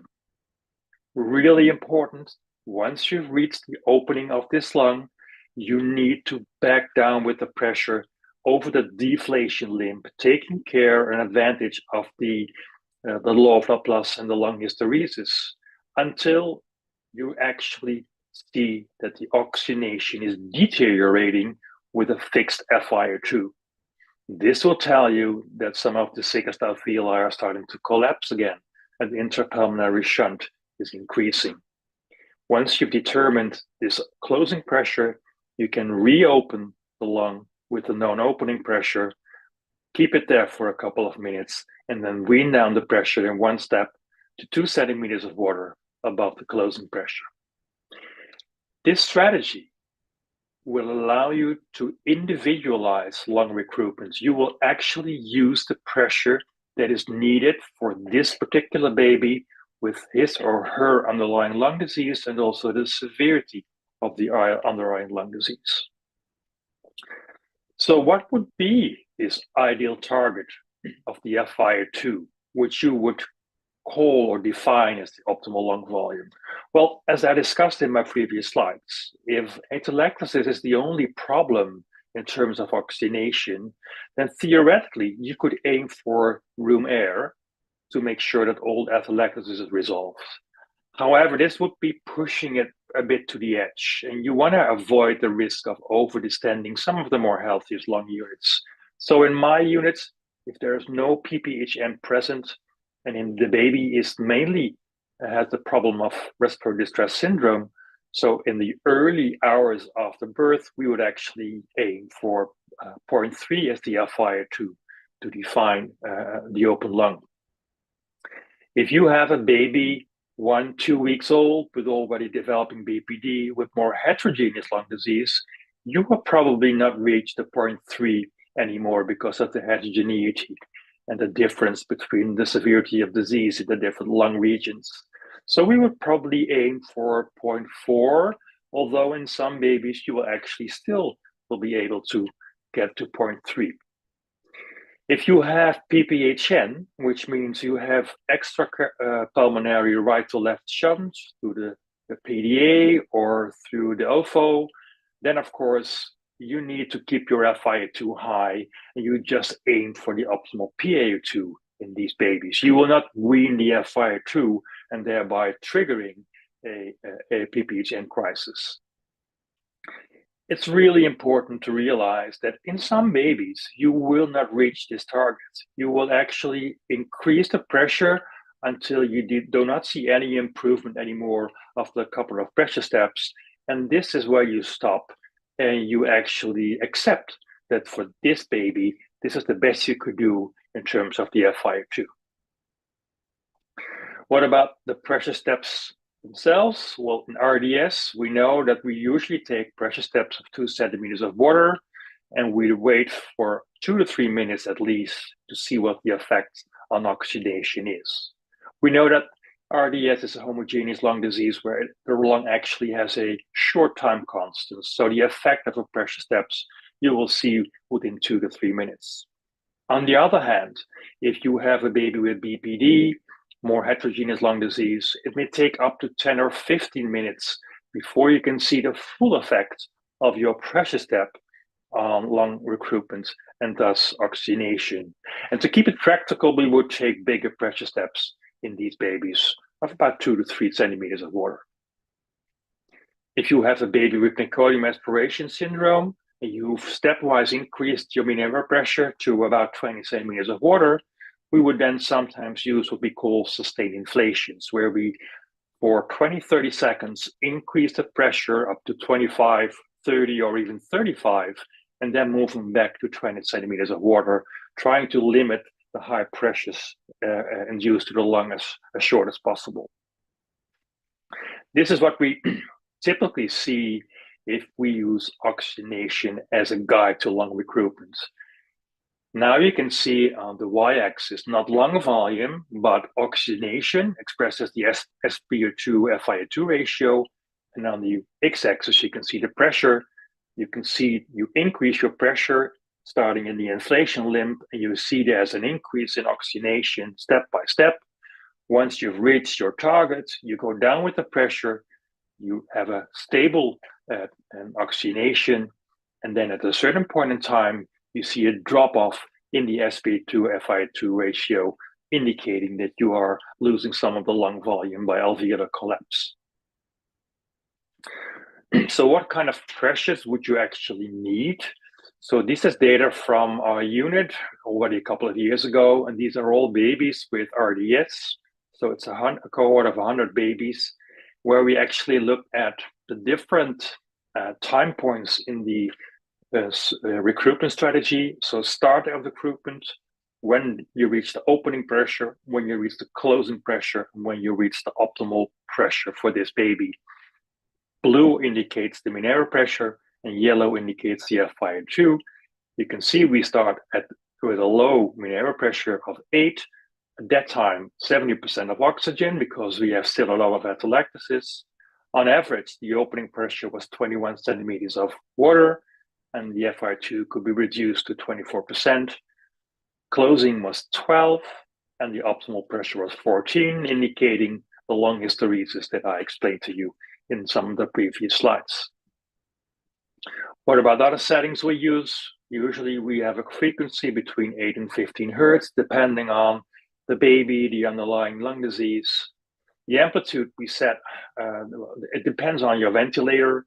So if you don't have a ventilator that measures accurately measures the oscillatory volumes at the Y-piece, you would aim for a slight visual wiggle of the chest. But most of the modern ventilators now allow you to actually measure the oscillatory tidal volume, and we would probably aim for somewhere between 1.5 to 2 mL per kilo. And you want to see spontaneous breathing. Don't forget that the baby actually contributes to CO2 clearance with spontaneous breathing. And if the baby is spontaneously breathing, then there's the likelihood of that the baby is being hypocapnic is very small. IE ratios, again, depending on your ventilator, between 1 to 2 or 1 to 1. Problems that we see, well, head positioning is important, especially in the tiny babies, because if the tube is pushed against the wall of the trachea, you will get damping of the amplitude, so it'll give you hypercapnia. Overdistension is also something to look for. The first sign of overdistension is not so much hypoxemia, but it's hypercapnia. It's the increase in alveolar dead space. If you see a low blood pressure, then you are seriously overdistending this lung. And again, hypocapnia is an issue we should be aware of. So you need to monitor this. So all our babies are monitored with transcutaneous CO2. Like I mentioned before, we want to see spontaneous breathing. And of course, volume guarantee can also play a role. But Manuel will have a look at this in his talk. So one of the key questions is this strategy, this physiology also resulting in better outcomes in our babies? And this is the meta-analysis you probably all know on the trials that compared conventional ventilation to high-frequency ventilation in babies with respiratory distress syndrome. There is a significant reduction in BPD and death or BPD in favor of high frequency with a modest clinical relevance of with an NNT between 20 and 25. There's still some risk of air leaks, especially if you look at the earlier trials. Now, despite the fact that you have this significant improvement, the evidence is weakened or downgraded by the fact there was a heterogeneous effect across the trials, which means that in some trials, there was no difference between conventional and high-frequency ventilation, while in other trials, high-frequency reduced death or BPD. So you can say, well, okay, it doesn't work, there's no clinical benefit. I would like to think that we can actually learn from the heterogeneity. Why are some trials don't find a positive effect and others do? And to me, this is nicely illustrated by the two biggest, most recent randomized controlled trials out there. On the left side, the trial in the US by Sherry Courtney, which actually found a reduction in the outcome death or BPD with a number needed to treat of 10 in favor of high frequency. And on the right side, the Johnson trial, the UCOS trial done in the UK, where there actually was no difference in the primary outcome death or BPD. So what can we learn from these trials? Well, if you look at these trials, they both included a large number of babies, and babies that end up in a ventilator also in our units. So a gestational age on average of 26 weeks. There was a difference, however, in the underlying lung disease, because in the US trial, only infants could be included if they had severe RDS, while in the Johnson trial, all babies could be included as soon as possible after birth. There was a difference in the ventilators that were used, although I'm not really sure if this actually had a big effect. And finally, in the Courtney trial, you actually remained on the assigned mode until you were extubated. If you were reintubated, again, you received only the assigned mode of the trial, which means that babies that were randomized to high frequency remained on high frequency every time they were ventilated and up to the time they were extubated. In the UCOS trial, if you read the paper, the majority of the babies were actually switched back from high-frequency ventilation to conventional ventilation within the first 3 to 5 days. And to me, this could be one of the important messages. High frequency might have a benefit in the babies with more severe RDS. And if you want to have a benefit, you need to keep the baby on the oscillator the entire time so you don't switch back to conventional ventilation. So what about high frequency and the strategy that we use in non-recruitable lung disease? Well, this is completely different in terms that you do not recruit collapsed alveoli.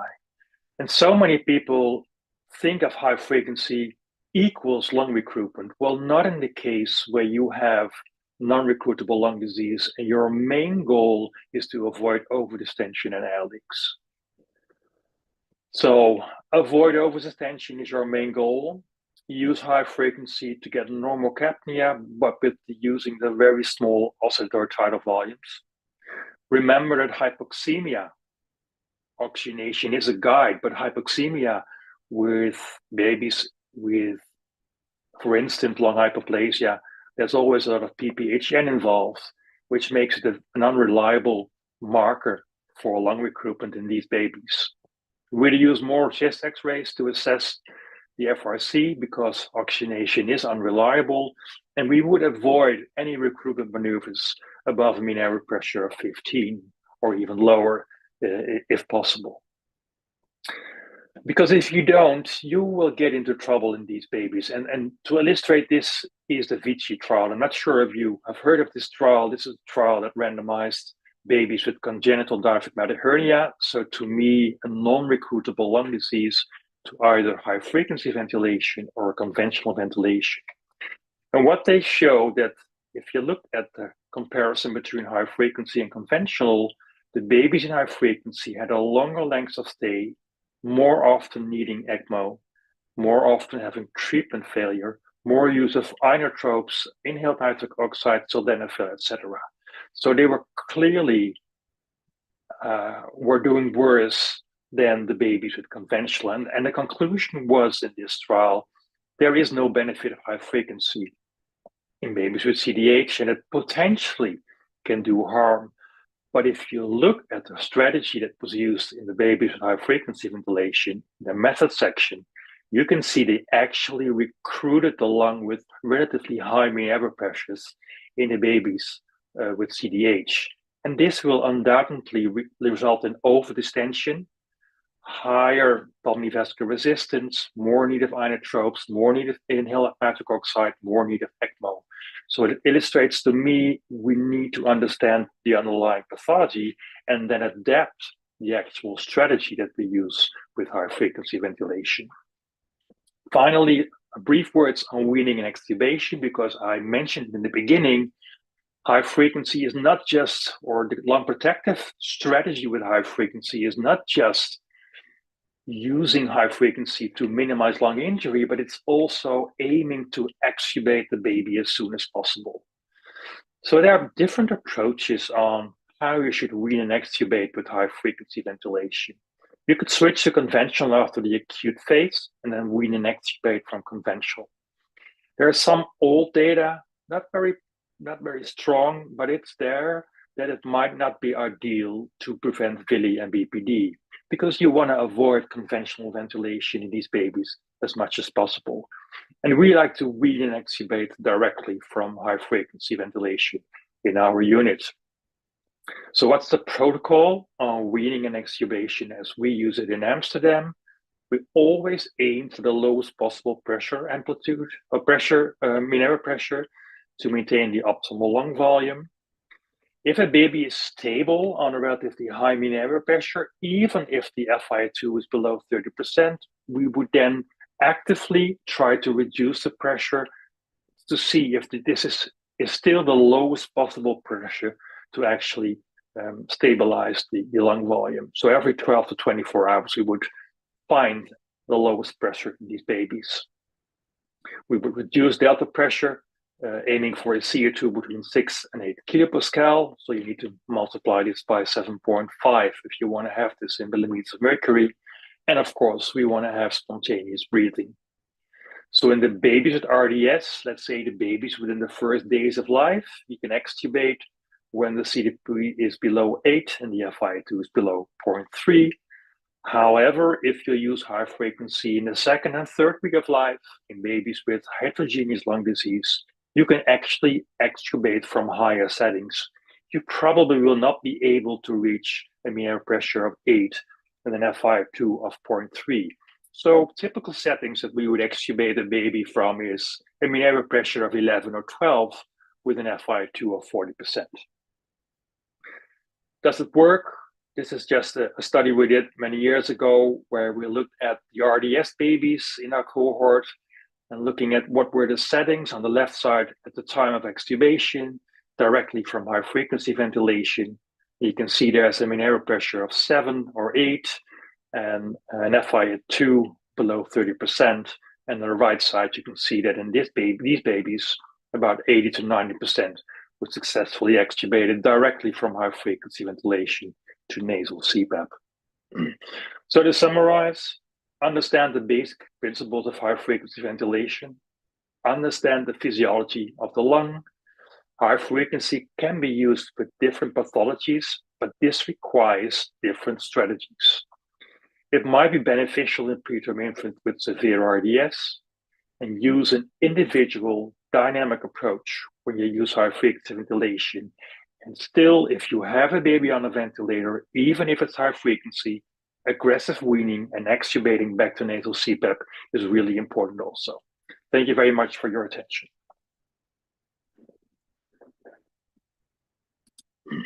Thank you so much, Dr. Anton, and a very interesting presentation.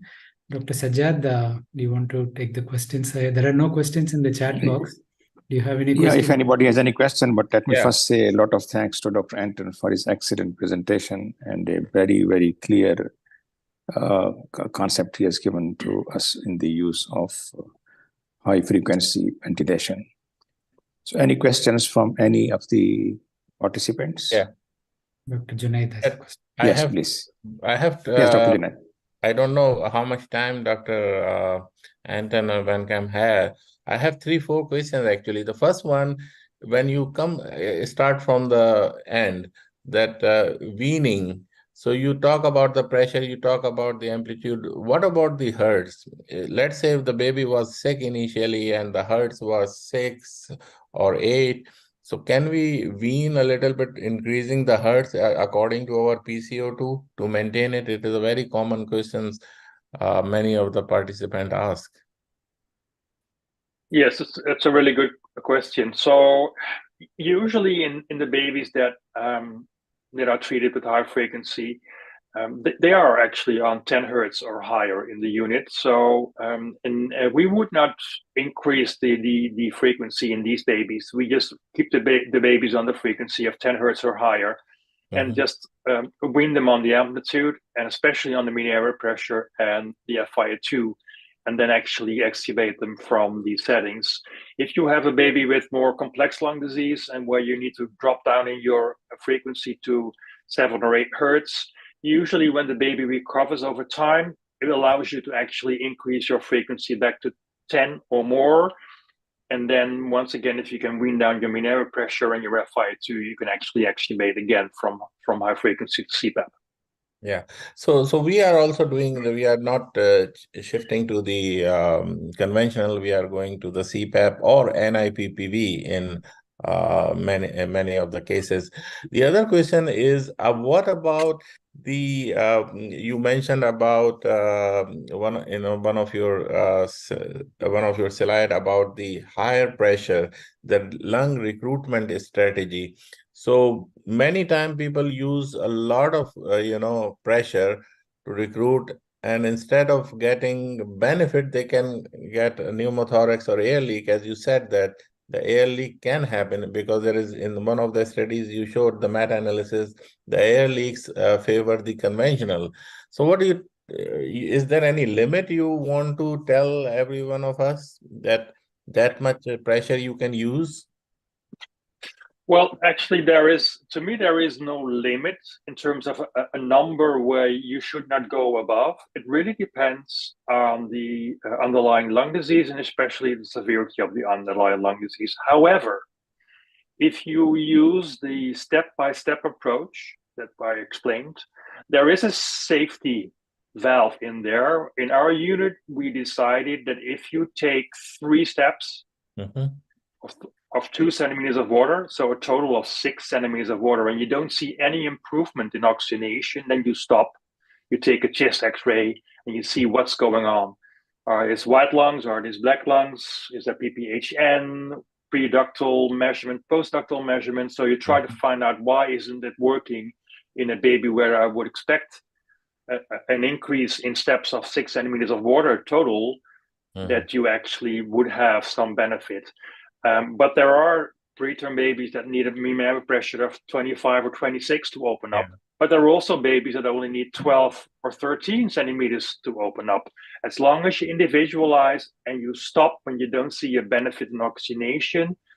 We published on this in the European Journal of Pediatrics, where we also looked at all the chest X-rays, and we didn't see any increase in air leaks when applying this strategy that we do in Amsterdam. Yeah. My last question is about the continue on high frequency, not to switch back to conventional and then high frequency, because this is commonly happen in many of the units that, oh, the high frequency is not supporting, not improving the baby, put him on conventional. Oh, oxygenation is not improved, put him on high frequency. It is a very common practice. So can you just emphasize on that point also again? Yeah, well, to me, high frequency ventilation is a preventive treatment. And that's really important to understand. It's the same as with surfactant. You don't wait 12 hours before you give surfactant, because you know the earlier you give surfactant in the best condition of the lung with no protein leakage, it will work the best. It's the same with high frequency. So I would suggest, if you have a baby and you are considering high frequency, start early on. We decided to just start with high frequency anyway. Leave the conventional out there. I don't think it's really necessary. Many babies can actually be managed on conventional, give surfactants, extubate, and they do fine. But as soon as you see this baby is going to take prolonged ventilation, start early. If you destroy the lung with conventional, don't expect high frequency to solve the problem, right? It can still give you some better gas exchange, but don't expect it to heal the lung. And last one, I'm sorry, other panelists, the INO plus high frequency, it is must, or we can go by the conventional? Well, if you the basic idea is that if you recruit with high frequency and you optimize the FRC, then the inhaled nitric oxide will actually reach a lot of pulmonary vessels adjacent to open lung units.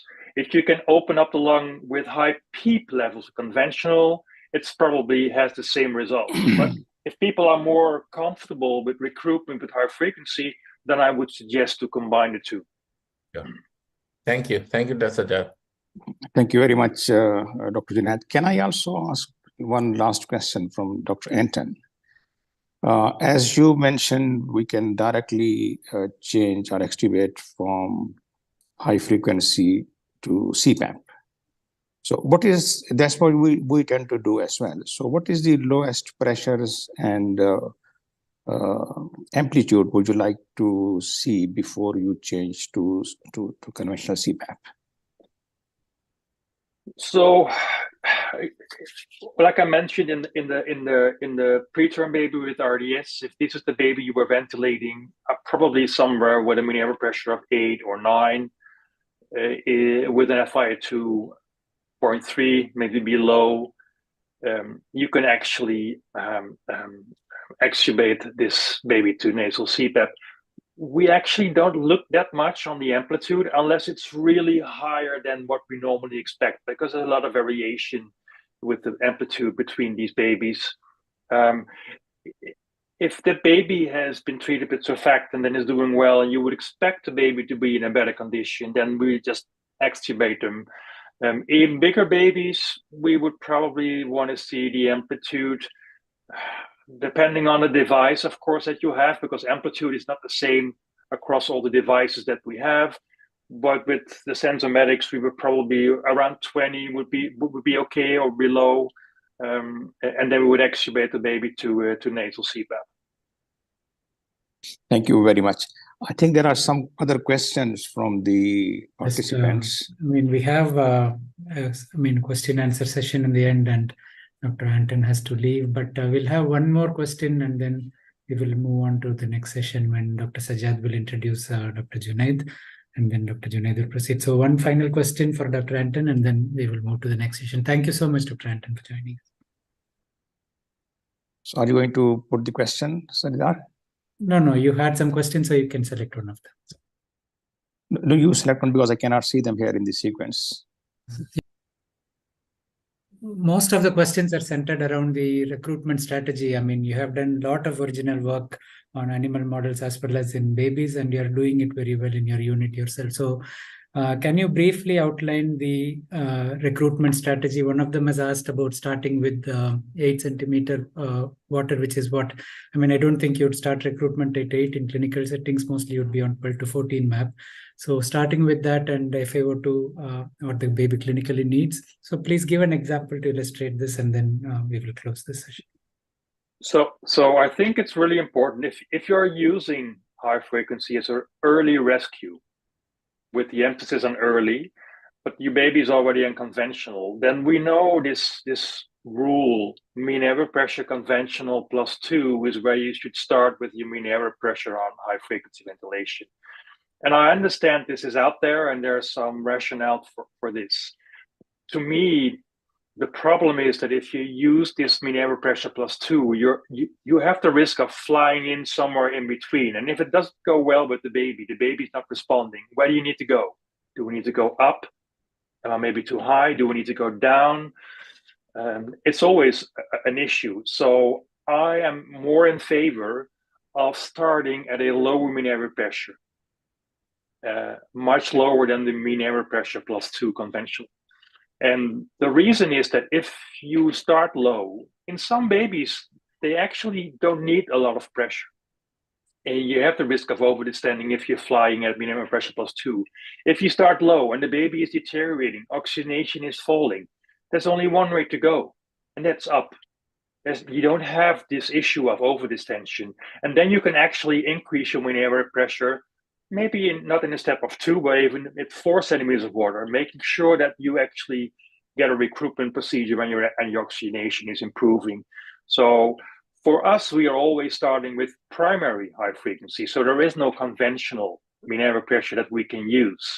And that's why we actually start with the 8 centimeters of water in most of the babies and then titrate up. Again, there's only one way to go, and it's up if things are not moving in the right direction in the baby. Thank you so much. I think we will close the discussion here. Thank you very much, Dr. Anton, for your very nice explanations to all the questions. It was a great learning session for all of us. Yeah. And let me say, I learned a lot from your presentation today. Thank you very much. Okay, my pleasure. So, bye-bye. Thank you very much. Bye-bye. Our next speaker is Dr. Junaid Mohib Khan. Next moderator. He's a well-known. He's a moderator, sorry. But he's presenting as well, or not? No, not today. Not today, okay. So please. Yes, me, Junaid. Okay, so thank you very much, Dr. Sociedad, and thank you, the organizers, Rajiv, my old friend, and Sridhar. It's my pleasure to introduce Dr. Manuel Sánchez, is the medical director of the Neonatology division at Hospital General University in Spain, in Madrid, Spain. The capital city of the Spain is a beautiful city. I was there and I saw the bullfighting there. Okay, man. And also currently is the chair of neonatal critical care section of the European Society of Pediatrics and the president of the Spanish National Society of the Neonatology. Areas of interest is the lung protection, which we are talking today, of lung protection of immature infants and personalized nutrition. Dr. Sánchez is very well known in our region, in UAE. He visited us and also in our hot topics of neonatology conference in Abu Dhabi. So he's going to talk about a little bit, new topic, the high frequency plus volume guarantee to prevent lung damage.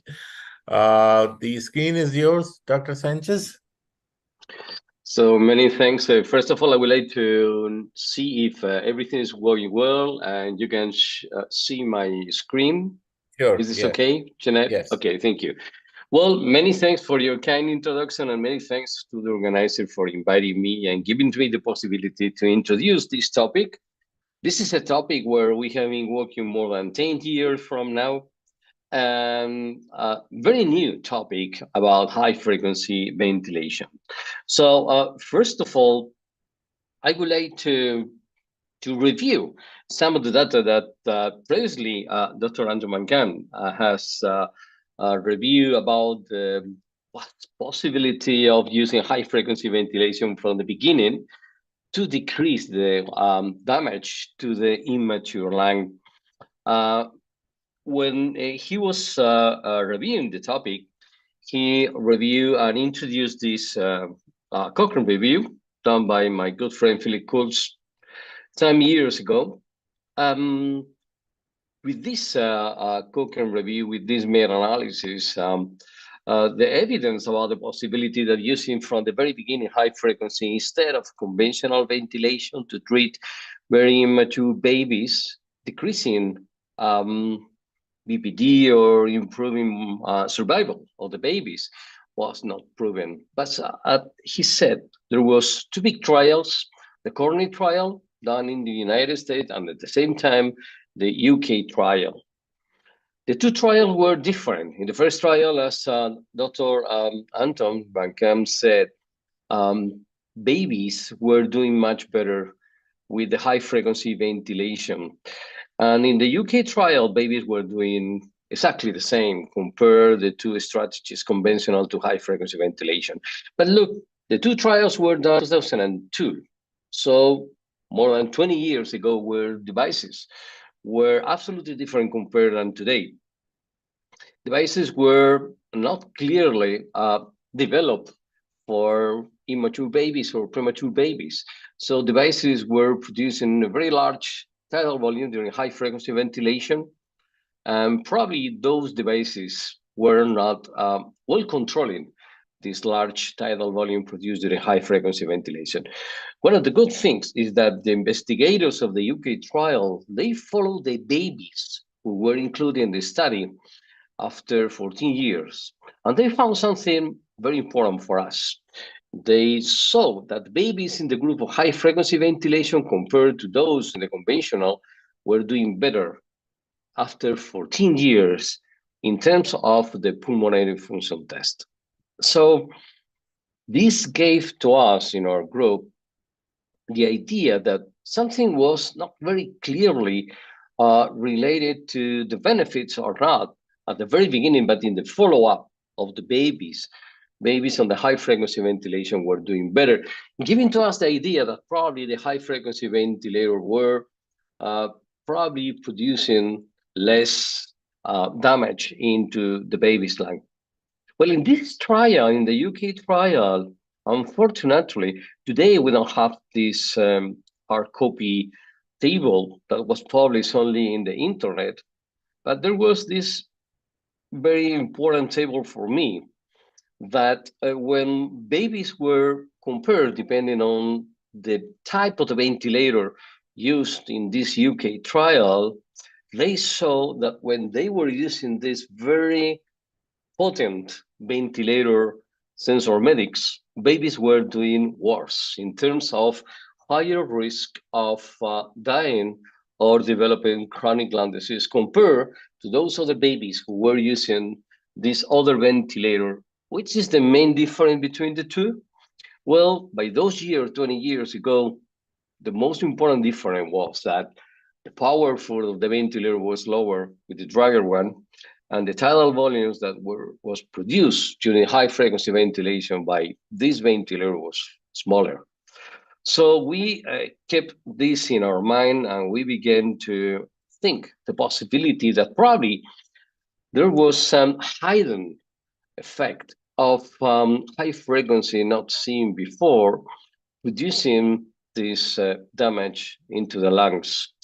And because we were working many years with the volume guarantee modality during conventional ventilation, this modality appears combined to the high frequency ventilation, we began to think that probably we could use this new modality to prevent the development of very large tidal volume during high frequency ventilation. For those who are not familiarized with the volume guarantee strategy, this strategy has been demonstrated for more than 30 years that it's a very safe strategy, decreasing the damage into the lung of the ventilated babies, because you are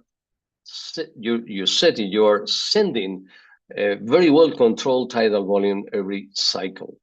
What is the ventilator doing? The ventilator is working in a continuous flow with pressure-regulated control, and the ventilator moves the pressure up or down, the peak expiratory pressure, to shed exactly a very similar tidal volume that you're setting to the ventilator. So what the ventilator is doing is decrease the variability of the tidal volume cycle by cycle, and it's adapting to the lung compliance situation of the baby's lung to send exactly the tidal volume that you are setting.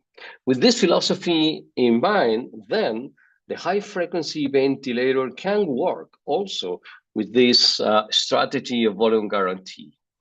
Well, the ventilator is set to send a very close to the setting tidal volume produced during high frequency by going up or down in the amplitude of the ventilator. So you don't have to move the amplitude of the ventilator. The only thing you have to do is to set the frequency number 1, mean over pressure number 2, and then the tidal volume directly to put exactly the lung of the baby in the situation where you want to be during high frequency. Then the ventilator, what it's doing is to modify the amplitude cycle by cycle to set exactly the tidal volume that you want. So here you have in our lab 2 different colors of how the tidal volume is produced depending on the frequency and the tidal volume. So with a classic ventilator without the volume guarantee modality, you have to remember when you increase the frequency of the ventilator in hertz, then the ventilator decreases the tidal volume because the timing to send the tidal volume is lower and this tidal volume is lower. So this is why when for many years you wanted to increase the CO2 was out, you used to decrease the frequency of your high frequency ventilator because then you have this increase in the tidal volume, and this increase in the tidal volume is going to produce this increased amount of CO2 was out. So this is the very first study published in 2013, 10 years ago, in our animal lab, where we test the hypothesis that using this high frequency volume guarantee modality, you can set directly the tidal volume to modify the CO2, the PCO2 in the patient, or in this case, in an animal. Well, this study was done in an animal neonatal model, piglets, 1 to 2 days of age in the standard physiological condition, and after decreasing the compliance of the lung by taking out all of the surfactant by bronchial lavage with saline. So in this situation, you can see this is the PCO2 of the normal lung situation. This animal was ventilated on high frequency at a constant rate of 10 hertz, and then we increased the tidal volume from 2 to 2.5 and 3 ml per kilogram of body weight, and you can see how the PCO2 decreases automatically in a very similar way. So then we put the situation of the animal lung in the low compliance by taking out the surfactant by this bronchial lavage, and you can see how the ventilator kept the PCO2 in the same condition as before, keeping this tidal volume set at 3 ml by kilogram of body weight. So this is the very first study published with this new modality of high frequency, demonstrated that today we can directly set the tidal volume instead of modifying delta P, as it was done before to control the PCO2. So what is the ventilator doing with this in this strategy? As you can see here, this is the same study.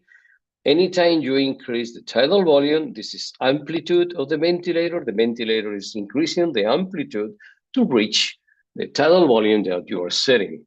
And this is the before and after. The ventilator, what it's doing is to modify delta P to keep exactly the same tidal volume that you are setting by the ventilator.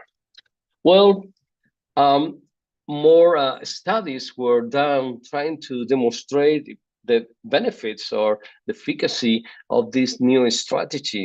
And this other trial that we published 1 year after, we produced this testing lung with different strategy. Instead of using live animals, we produced this continuous CO2 into the testing lung. We analyzed by a computer the power of the ventilator clearing this CO2, and we wanted to know exactly what was happening with delta P, proximal, right in the middle and inside the testing lung, to know if this pressure was or not transmitted into the lung of a baby.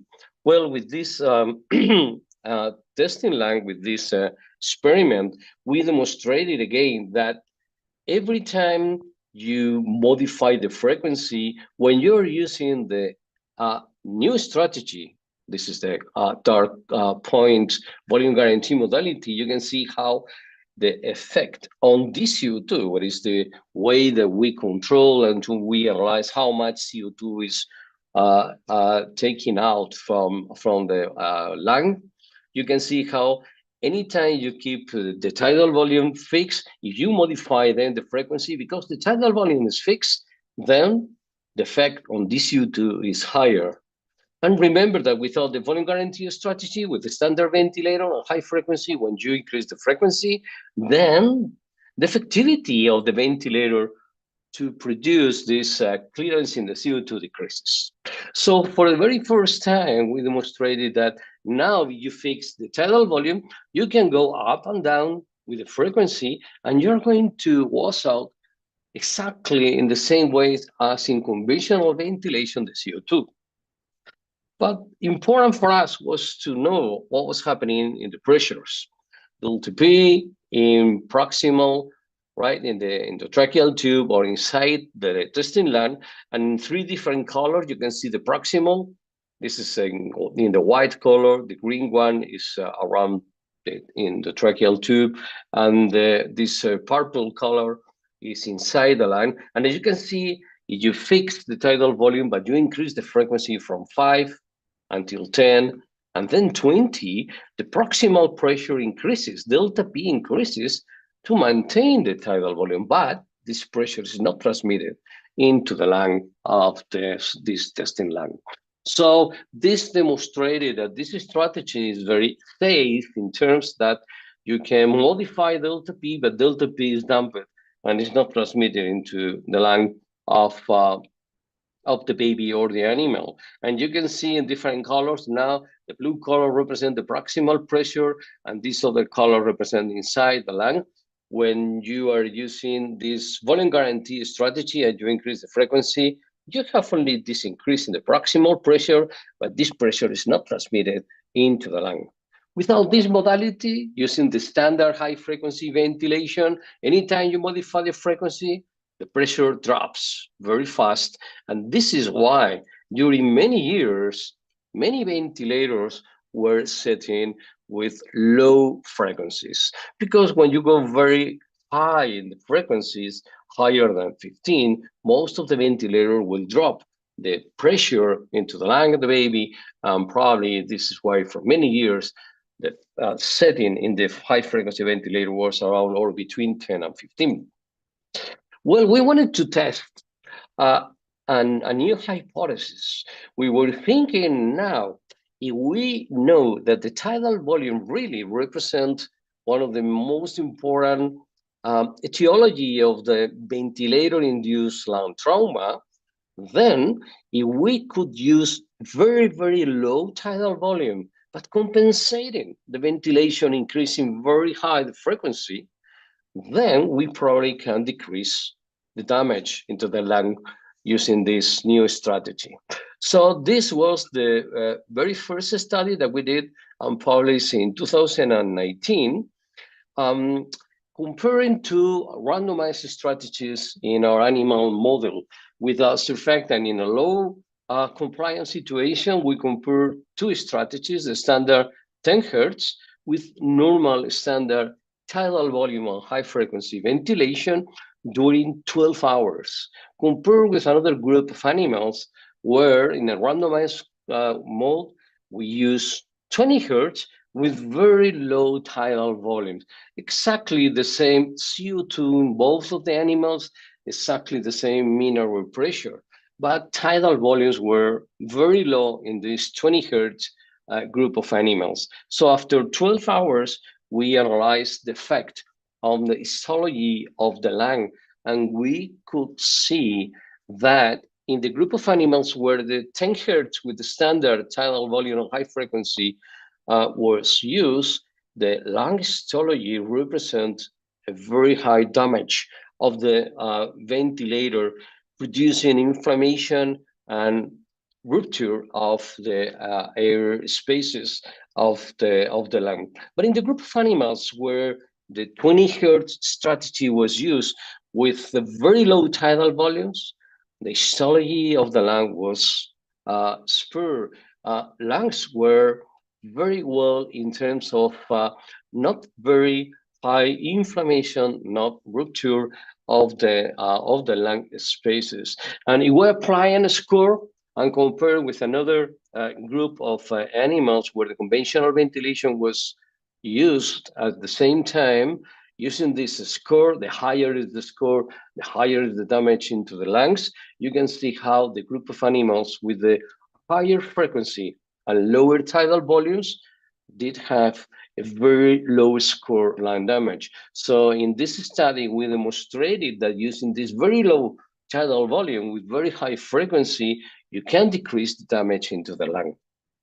So I must remember you that today we can control this tidal volume, and we can increase the frequency as much as we want to keep the tidal volume in very low numbers to prevent lung damage into our very immature babies. But can this strategy be applied in premature babies? Well, what we did, and this is the very first study using this strategy in very mature babies that we published in 2016, what we did is to did this feasibility study to know if babies could be ventilated with this very high frequency strategy with very low tidal volumes. What we did, and you can see some of the babies were less than 1,000 grams. We put the babies on this high frequency when babies with, were having this very severe respiratory syndrome in the standard high frequency ventilation around 10 hertz with a standard tidal volume. So after stabilization, then we move the ventilator to decrease the tidal volume as much as possible. And you can see we go, this is the mean 1.4 of ml per kilogram of body weight, and we increase the frequency very high to compensate the PCO2. And you can see that using this strategy, babies were doing well. FiO2 was exactly the same, very similar. But look at this. This CO2 was the way to analyze how the ventilator is watching the CO2 decreases.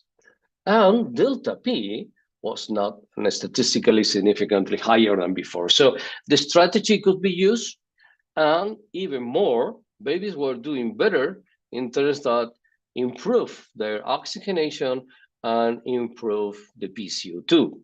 So with this in mind, after this feasibility, we began to use this strategy some years ago, and we very recently published this effect.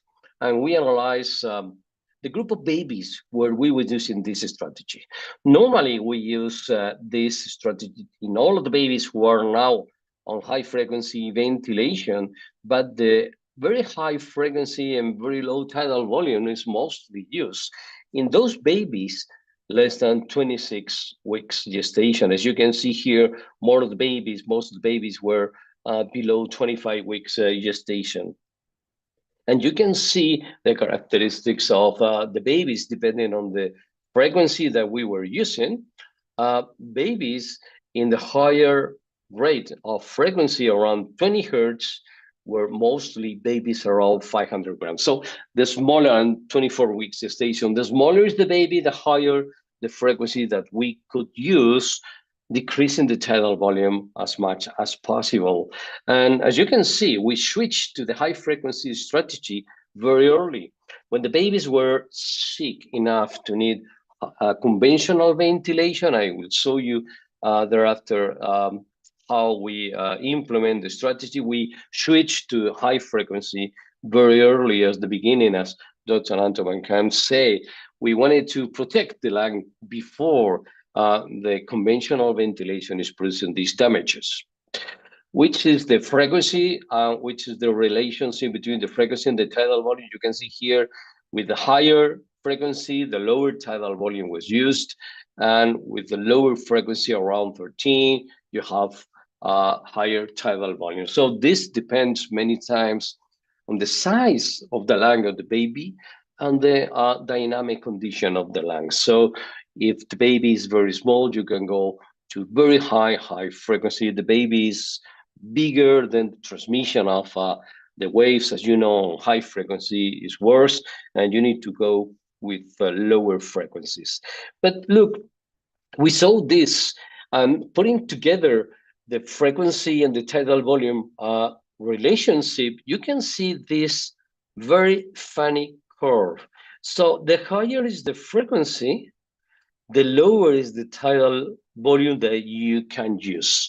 So this means that when you go up to around 16, 17, 18, 19, or 20, the efficacy of this very high rate is much higher than when you are in this lower frequency, close to 10. And this is because you reach the resonance frequency where the effect of the high frequency ventilation is much higher.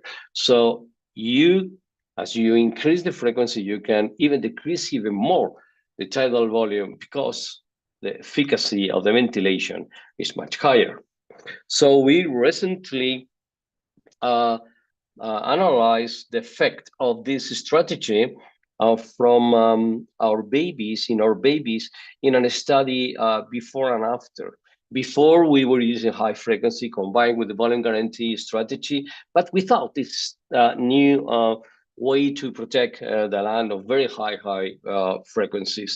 And the second cohort were those babies where we were doing this new strategy, where babies were very similar, but we found that using this new strategy, after 2 years of age, babies were doing better in terms of less respiratory therapies and less admission in the hospital because of respiratory problems. So not clear big benefits, but babies were doing better after 2 years. So we also wanted to implement with this new strategy a new way to analyze how the lungs are recruited or not. So we were using for many years the same strategy at Dr. Kaam, using the FiO2 and oxygenation to control how the lung is well recruited. But now we using the high frequency combined to the volume guarantee, we demonstrate that delta P can guide very well this lung recruitment. So we did this study, ex vivo model in the animal lab, and thereafter in vivo model, and we demonstrated that anytime you increase the mean hour pressure, as you can see here, delta P modifies using the volume guarantee strategy. Without the volume guarantee, you can't do this, but you can see that you combine delta with mean hour pressure. As you increase mean hour pressure, there is a point where delta P do not decrease even more. Well, this point represents the open lung before overdistation. So if you see that there is no any other decrease in delta P after increasing mean hour pressure, then this area, the only thing that you are going to have is overdistation. Why we wanted to test this new strategy? Because in some babies, oxygenation is not the better way to guide the recruitment. And in this in vivo model in an animal rat, we combine the two strategies, delta P and oxygenation, and you can see how anytime you increase the mean overpressure, there's an increase in the oxygenation until a specific point where no more increase in oxygenation you will reach. And this is exactly the same point where delta P do not decrease even more. So today, what we are using is the two strategy combined together. Well, this is our criteria for using this new modality, this new strategy in babies with severe respiratory failure. We first put the babies on conventional PSV plus volume guarantee, but if the baby is needing more than 15 millibar for peak inspiratory pressure in babies less than 1,000 grams, then we switch very fast to high frequency combined with the volume guarantee modality. Of course, any air leaks in some PVA chain or pulmonary hemorrhage or some other atelectasis or pulmonary hypoplasia, those babies are on high frequency ventilation. So and this is my last slide, we wanted to test very recently the effect of this new strategy, and we compared two different cohorts, 2 different periods of using this new strategy in preemie babies less than 32 weeks gestation. And we did this binary logistic regression to put, all confounding variables, and we saw that using this new strategy, we increased survival free of BPD in the babies in a statistically significant way. We also decrease the number of babies who need to be ventilated during the first 3 days after delivery. And this is even more important for us. Look, we decrease in a very statistically significant way the severity of the BPD of those surviving babies. So this means that probably we are in the track decreasing the severity of the ventilation in these very immature babies. And this is my last comment. We recently, just a few weeks ago, published this paper. This is an experimental paper where we analyzed the effect of this new strategy, comparing with or without the volume guarantee in an animal model, the effect of this strategy in cerebral hemodynamics. And we demonstrated that there is no effect in terms of modifying the blood perfusion or oxygenation of the brain. So this is a safe strategy, and at least we found very good results in terms of decreasing severity of lung damage. So thank you very much for your attention. I will be more than happy to answer any kind of question that you have to do right now. Thank you.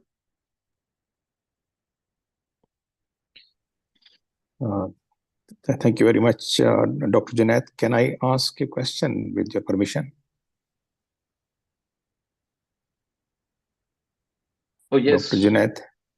Oh.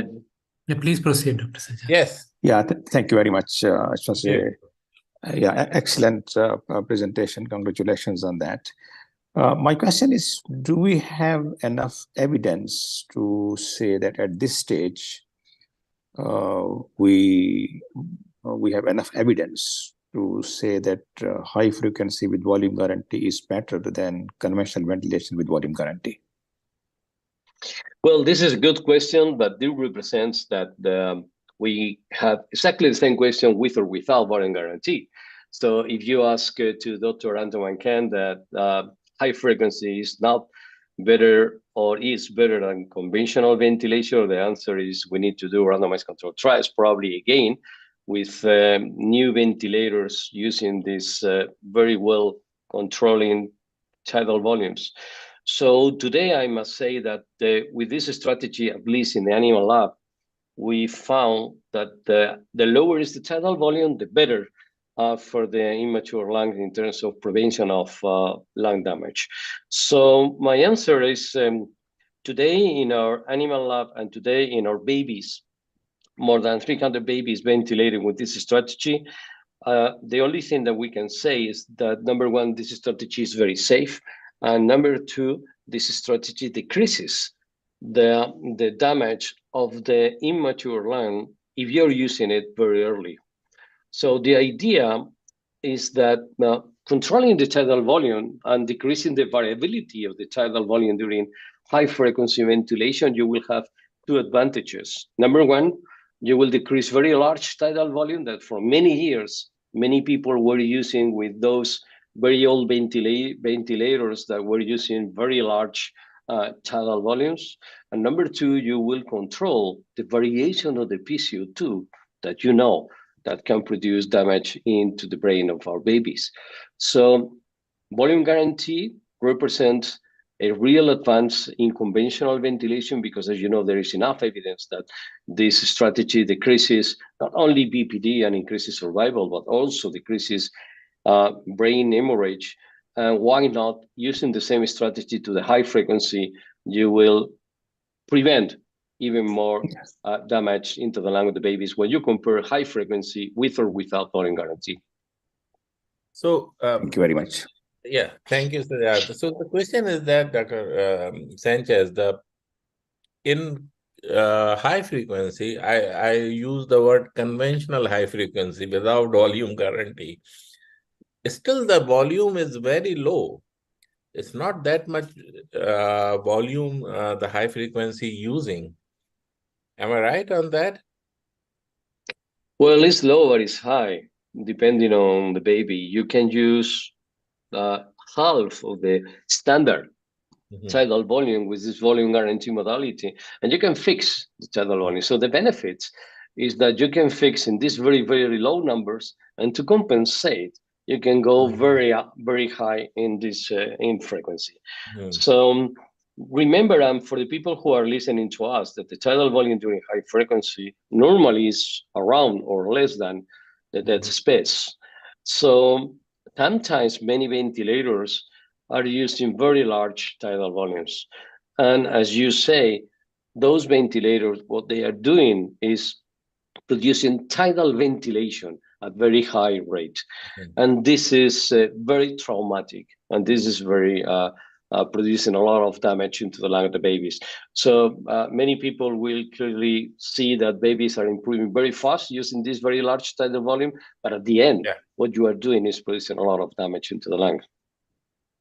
Yeah, so my question is that, let's say we are using the sensor medics, then it's a very difficult for those things, because sometimes these are not, I mean, the trigger cannot be very well with the high frequency. So that's how we can, with the sensor medics, is there any strategy which we can use? Well, we, more than 15 years ago, we sell our sensor medics. We never use them again. With the new strategies, we don't have any kind of problems. Number one, you have to remember that a high frequency ventilator is very effective when the lung is very small.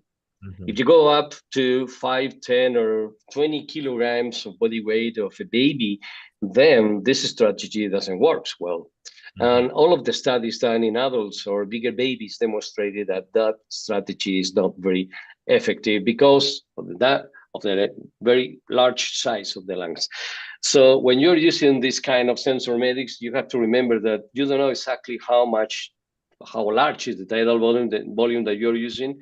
And of course, you can go very fast reducing the PCO2, but this is not the idea when you're using high frequency ventilation.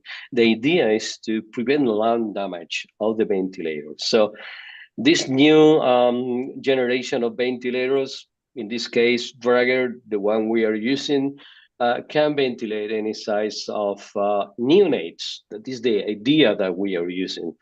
Of course, the bigger is the baby, the more difficult to ventilate on a high frequency ventilation. Even with the sensor medics, if you're using this ventilation in babies around 20 kilograms body weight, you have to use 3 hertz because the cloud is not transmitted into the lung. So today we moved to this new idea to protect the lung of the babies. So one of my friend, he's working in Qatar. He's asking that if we he's working in Cedar Hospital, if we use high frequency plus VG in CDH, congenital diaphragmatic hernia, do you have any say on that, or do you have any comment?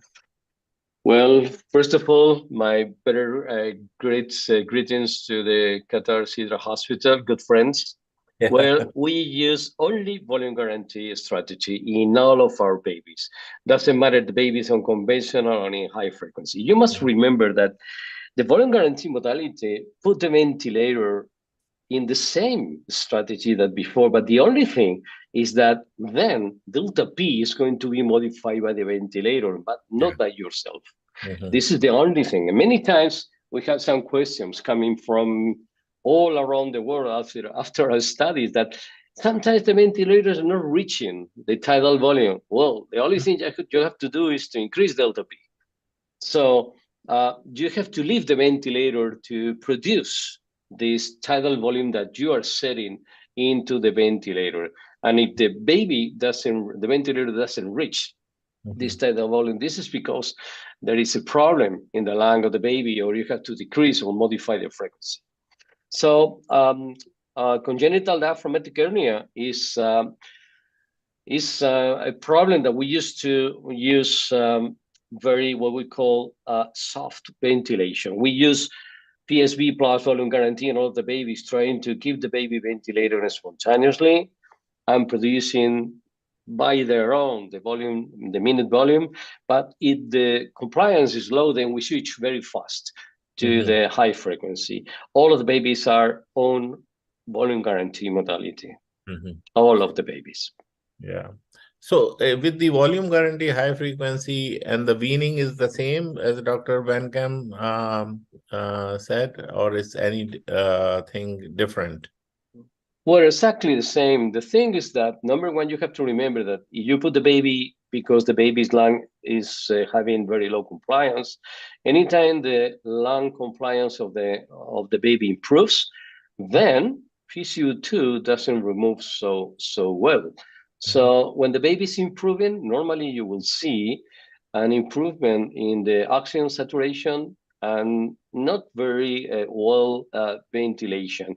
Then what we try to do is to decrease even more minor pressure until the baby reaches around 5 to 7. Then we try to extubate the baby directly from the high frequency. Normally those babies are around or below 30% oxygen FiO2. But we try to keep the frequency exactly the same in very, very high rates. So tidal volume, we don't decrease anymore.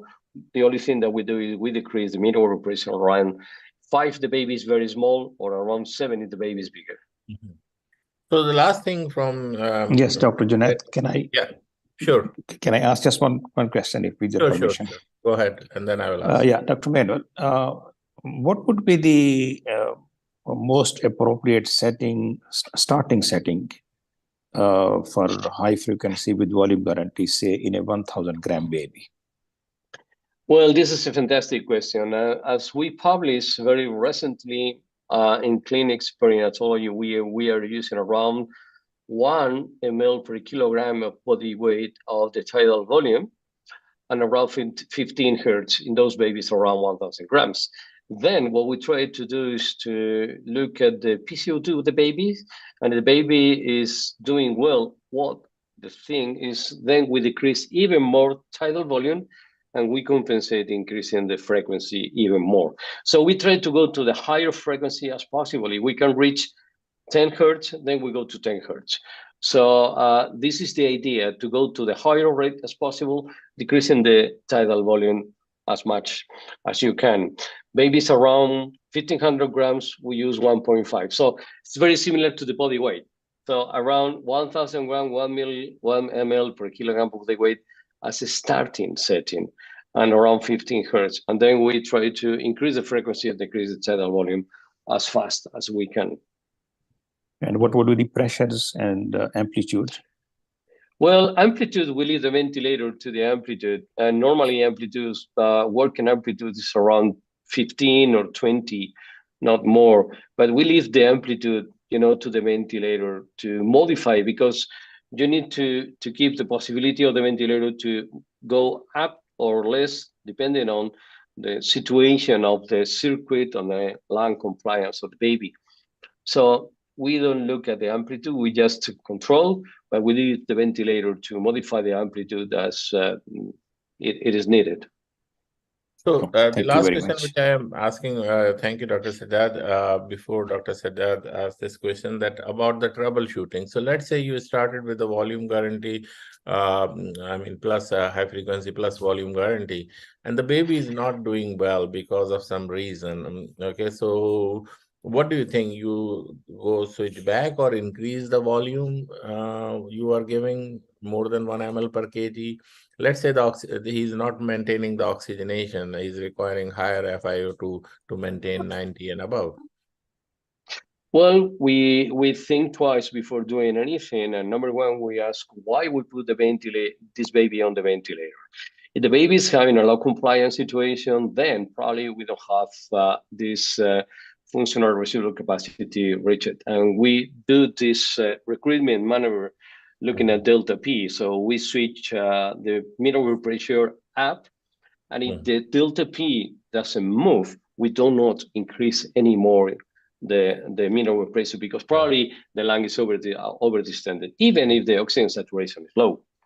Then we look at the lung ultrasound, and we look at the cardiac ultrasound as well, because sometimes those babies are having another problem, different problem. And of course, we look at the X-ray. So before doing many things in the ventilator, we test delta P, and then we test the lung with the lung ultrasound, and we test the heart with the heart ultrasound. Sometimes you will find that something is wrong, not with the ventilator, but probably with the lung of the baby. Thank you. Okay, so that is from, yes, you can go ahead. Ask a couple of questions before we move to introduce Dr. Dushi. No problem. So thank you, Dr. Manuel, and thank you so much for joining a bit ahead of your scheduled time. Just a couple of questions. One is, what is the sedation policy for these babies? And the second question is related to DCO2. I mean, does it have any role in this volume guarantee mode? So this is a very good question. Some years ago, we keep those babies too much sedated. So today we leave the babies on very low morphine drip, but we keep the baby awake and breathing spontaneously on high frequency if the baby wants to. As Dr. Van Kaam said, we don't mind if the baby is breathing spontaneously. Even more, the baby is on high frequency. We put the baby on a skin-to-skin care with the mother, even during the first few hours or days during respiratory distress syndrome, and the baby are doing well because we are having the baby on volume guarantee strategy. So when you put the baby, this is very fun.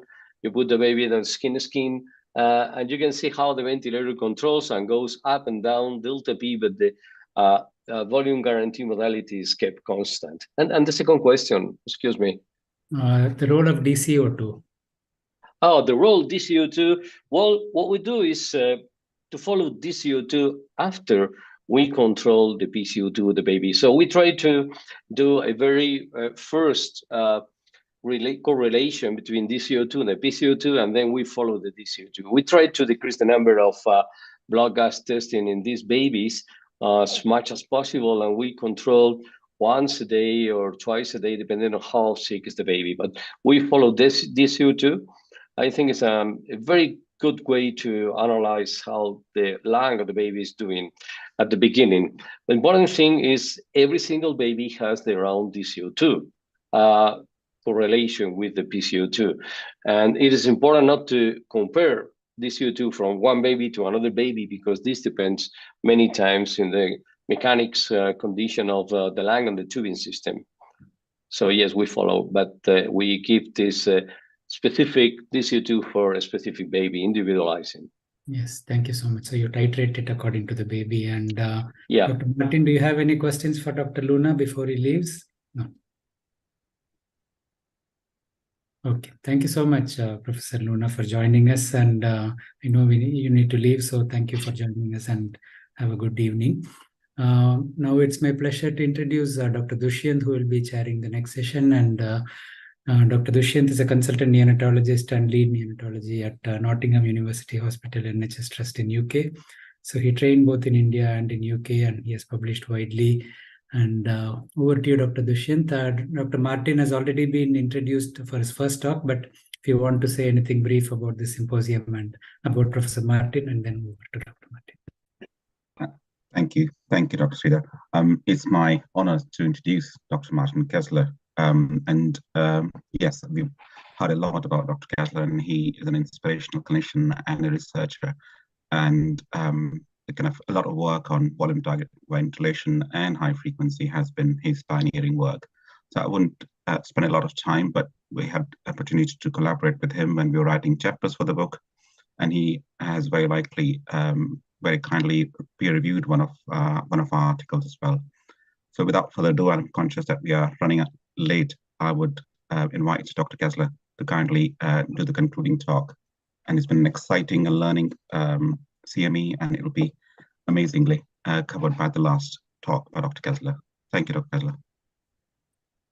Thank you very much for the introduction. And I take it you can all see my screen okay? Can you see my screen? Yes, okay, excellent. So I hope that this talk will actually answer a lot of the questions that are in the chat or in the question and answer session. I will, without further ado, jump in. And so the focus here is going to be talking about the complications and adverse effects of high-frequency ventilation, and to talk about how to avoid those, and a little bit more about volume-targeted high-frequency. So we've made this point before, but it bears repeating because it is so important. Ventilators are tools in our hands. There are no magical ventilators. They're not all, the ventilator itself is not inherently lung protective. Certainly some ventilators are better than other, or can do it better than other, but only if we use them with optimal thought process as to what the underlying disease process is, what size baby, how old the baby, and all the other things. So it is up to us to really understand the underlying concepts. So like anything, high-frequency ventilation has potential complications, and some of those are the same ones that apply to conventional ventilation, of course. And there's been a lot of concern about hemodynamic impairment for high-frequency ventilation. I would argue that that's really preventable. It's not inherent in oscillatory ventilation. And I will explain why I believe that. Respiratory alkalosis has been a recurrent problem, and it is because of the power of the high-frequency devices that we initially used, the sensormatics, for example, but also because of the rapid changes in lung compliance. Of course, that alkalosis is related to brain injury. Air trapping has been a concern, and air leak and potential lung injury have also been problems. Early on, atelectasis was a problem when babies were muscle relaxed and inadequate mean airway pressure was used, but that problem has pretty much resolved. So again, we all have these tools. Some have many of them, some only have one, and we really need to know the limitations and the strengths of our devices and how to optimally put that particular device to work. It is also important to understand how inspiratory-expiratory ratio, or percent inspiratory time, impacts on pressure transmission from the circuit into the baby. And so there is this rule of thumb that you increase the pressure by 2 centimeters with a 1-to, and people don't recognize that that actually only applies when you use a 1-to-2 IE ratio. And so what this graph shows from an old study by Ulrich Thome is that with a 1-to-1 ratio, there was not much difference, but if anything, the circuit pressure was a little bit lower than the pressure in the baby. With the 1-to-2 ratio, there is a gradient, and this has been shown also by Jane Pillow, there is actually a gradient between the circuit and the trachea, and this has to do with the fact that with the asymmetric velocity profile, it takes less pressure to exhale because you have a longer expiratory time. So when you actually, so the measured pressure in the trachea typically is a couple of, mean airway pressure is a couple of centimeters less than what you measure in the circuit. So that actually going up by 2 centimeters merely compensates for that change.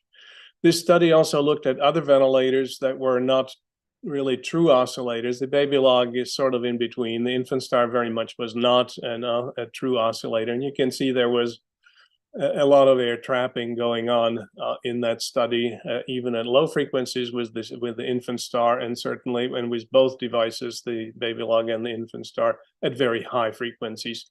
So again, knowing the performance characteristics of the device is probably important. This point was made, so the next issue in terms of the optimal lung volume strategy, you saw this graph presented by Anton van Kaam already. And again, it emphasizes that the lung protective effect of high frequency ventilation is related to both the decreased amplitude and tidal volume, but also to optimal lung inflation and even distribution of that tidal volume throughout the lung. When the optimal volume strategy was not utilized, as in this middle graph, you can see that the lungs were quite severely damaged despite the use of high frequency ventilation. So important to always make sure that we do that. And this is just another look at how lung recruitment occurs. And this is now kind of moving. So we're starting with a relatively allostatic lung where there's going to be regional damage to the lungs from regional expansion. When you're starting on the inflation limb, compliance is poor. You progressively increase stepwise your mean airway pressure, as Anton described, and then eventually you get to when the lung is fully open. And when that happens, you're actually significantly overexpanded in some portions of the lung because there are pressure, there are gradients that are dependent on gravity. So the apical portion of the lung is more compliant than the dependent portion of the lung. So you don't want to stay here because you will have overexpansion. You will have impeded cardiac output. And in the old days of high frequency ventilation, once we recognized the importance of the open lung strategy, the dictum was increase the mean airway pressure. And when you found, quote unquote, the right pressure, stay there. We didn't wean. And that was a mistake because, of course, once the lung opens, the alveolar radius increases, and we know from Laplace's law that the lung becomes more compliant. So you don't want to stay here. It will cause trouble. You need to then slide down the expiratory limb, as he explained, and find the sweet spot just before the closing pressure. And this is where you want to be. You want to be adequately inflated, but not overinflated. So this is important again. And this is what we did for many years. And this is where I think the oscillator acquired a somewhat undeserved reputation for routinely impairing cardiac output. That does not happen when we use the appropriate lung recruitment strategy. I will share with you a little vignette of a clinical scenario that I came across with one of our very good fellows. This was a little 24-week, 600-gram, a very small baby, was status post arterial steroids and surfactant, was intubated in the delivery room because of the size and inadequate effort. Started on SIPPV or assist control, modest settings. Initially was not oxygenating well, required 100% oxygen. So these low settings were escalated to 24/7, still not extremely high, but the baby continued to not oxygenate well, and was therefore switched to high frequency oscillatory ventilation because that's what we typically do. That's what everybody typically does when oxygenation is a problem. And blood gas was obtained, and it wasn't very good. still requiring 100% oxygen. There's CO2 retention, and there's some base deficit. And so one might wonder what the next step would be. Whoops, this happened too fast. So the tendency, of course, would be to increase the mean airway pressure, maybe increase the amplitude as well because of the CO2 retention. And I use this in many of my talks. And the correct answer is it depends, because we haven't shared all the information. Well, I did inadvertently. So this is actually the X-ray of the baby before initiating oscillatory ventilation. So this was still unconventional ventilation. This baby had no lung disease, or minimal, immature lungs, but already treated with surfactant. So more is not always better.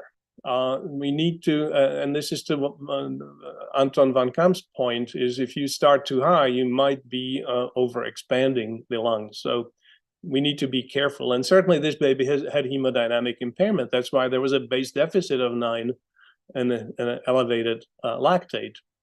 And indeed, the other point to make is that one of the options was increase amplitude. And I told my fellow, no, actually, you need to decrease the amplitude. After you drop the mean airway pressure by 6 centimeters, you will also be dropping the amplitude because you're now overexpanded. You're on the flat upper portion of the compliance curve, and the lung is now stiff. And the compliance will improve once you deflate the lung, and that's indeed what happens. So this is an important concept, that if we have excessive mean airway pressure, excessive distending pressure, we are going to have multitude of effects.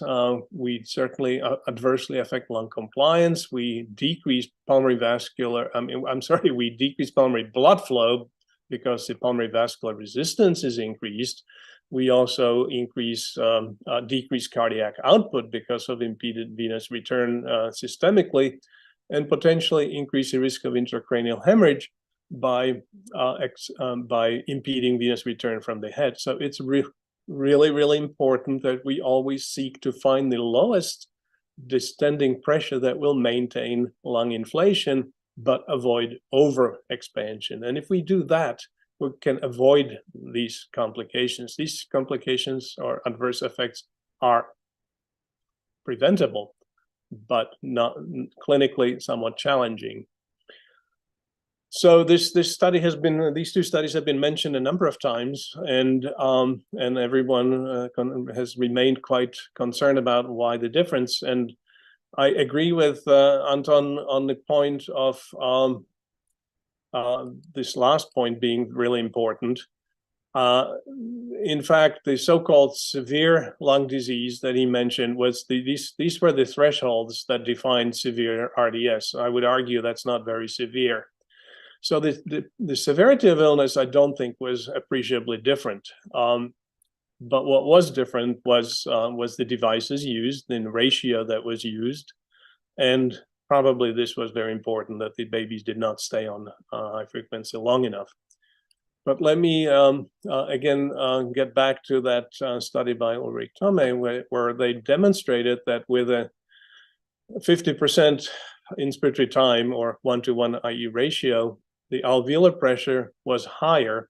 In other words, there was relative air trapping than the pressure measured in the trachea here.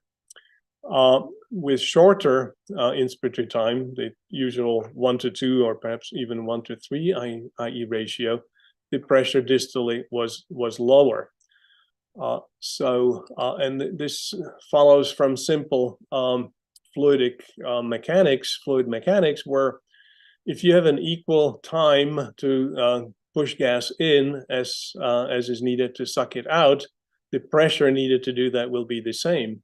If you allow twice as much time to remove that same volume of gas, it will take lower pressure gradient. And so this explains why under many circumstances you can have problems. And then this will be exaggerated if you are not using sufficient distending pressure. If you have relatively low mean airway pressure and you're sucking air out of the airways vigorously, you're going to collapse the small airways and cause air trapping.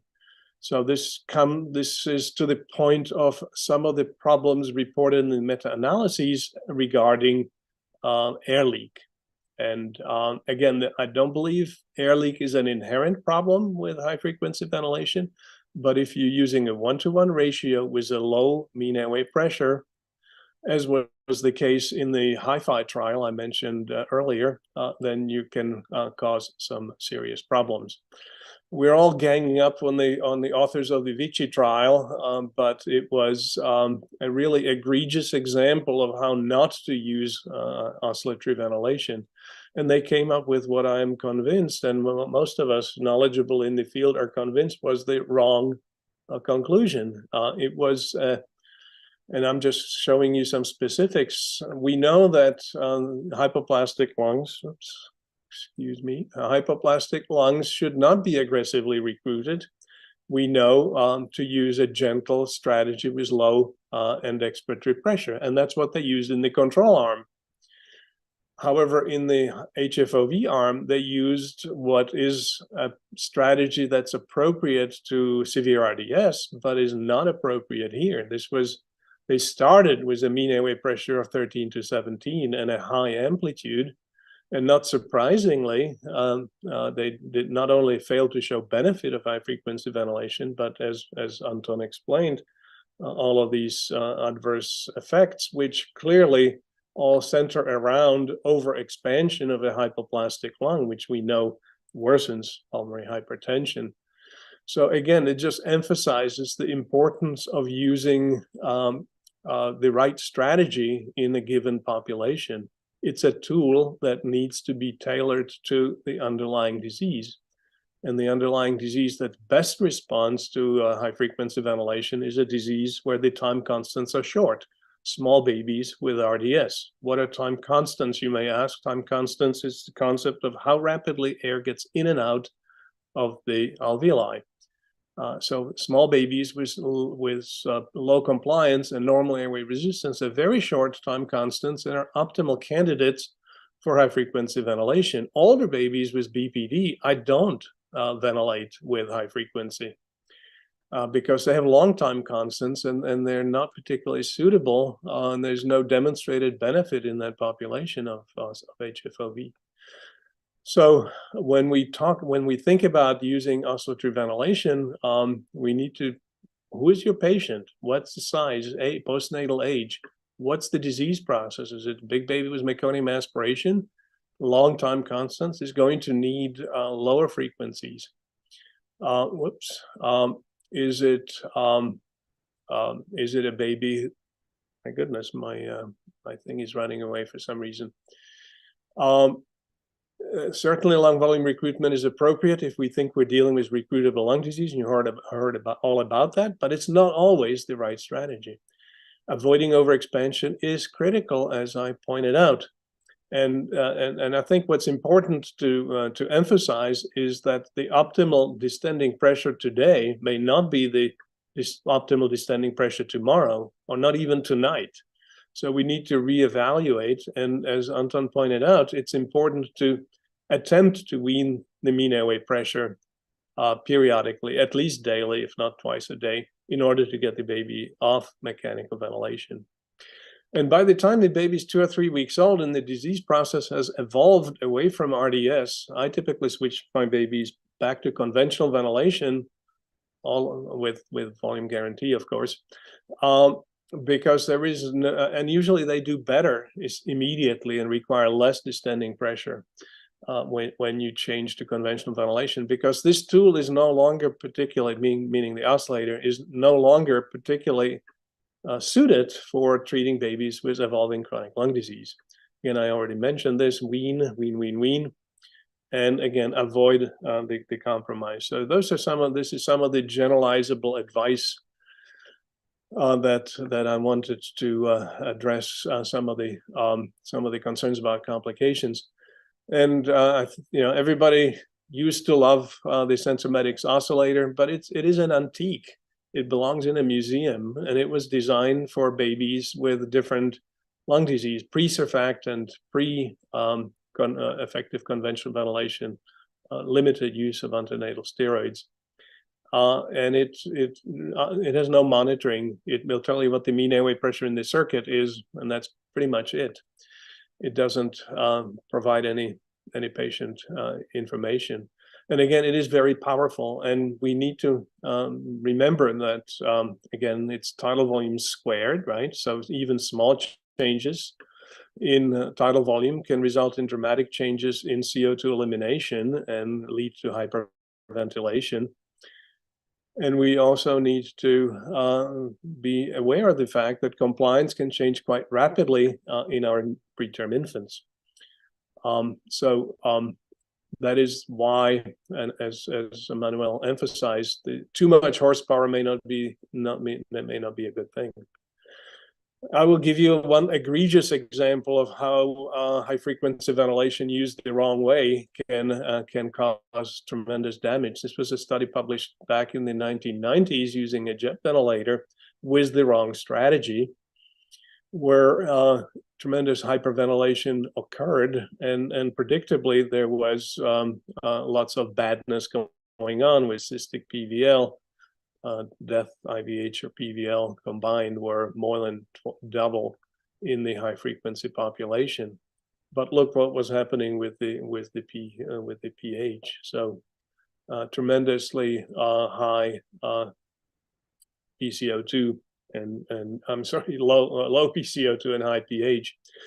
So it's important to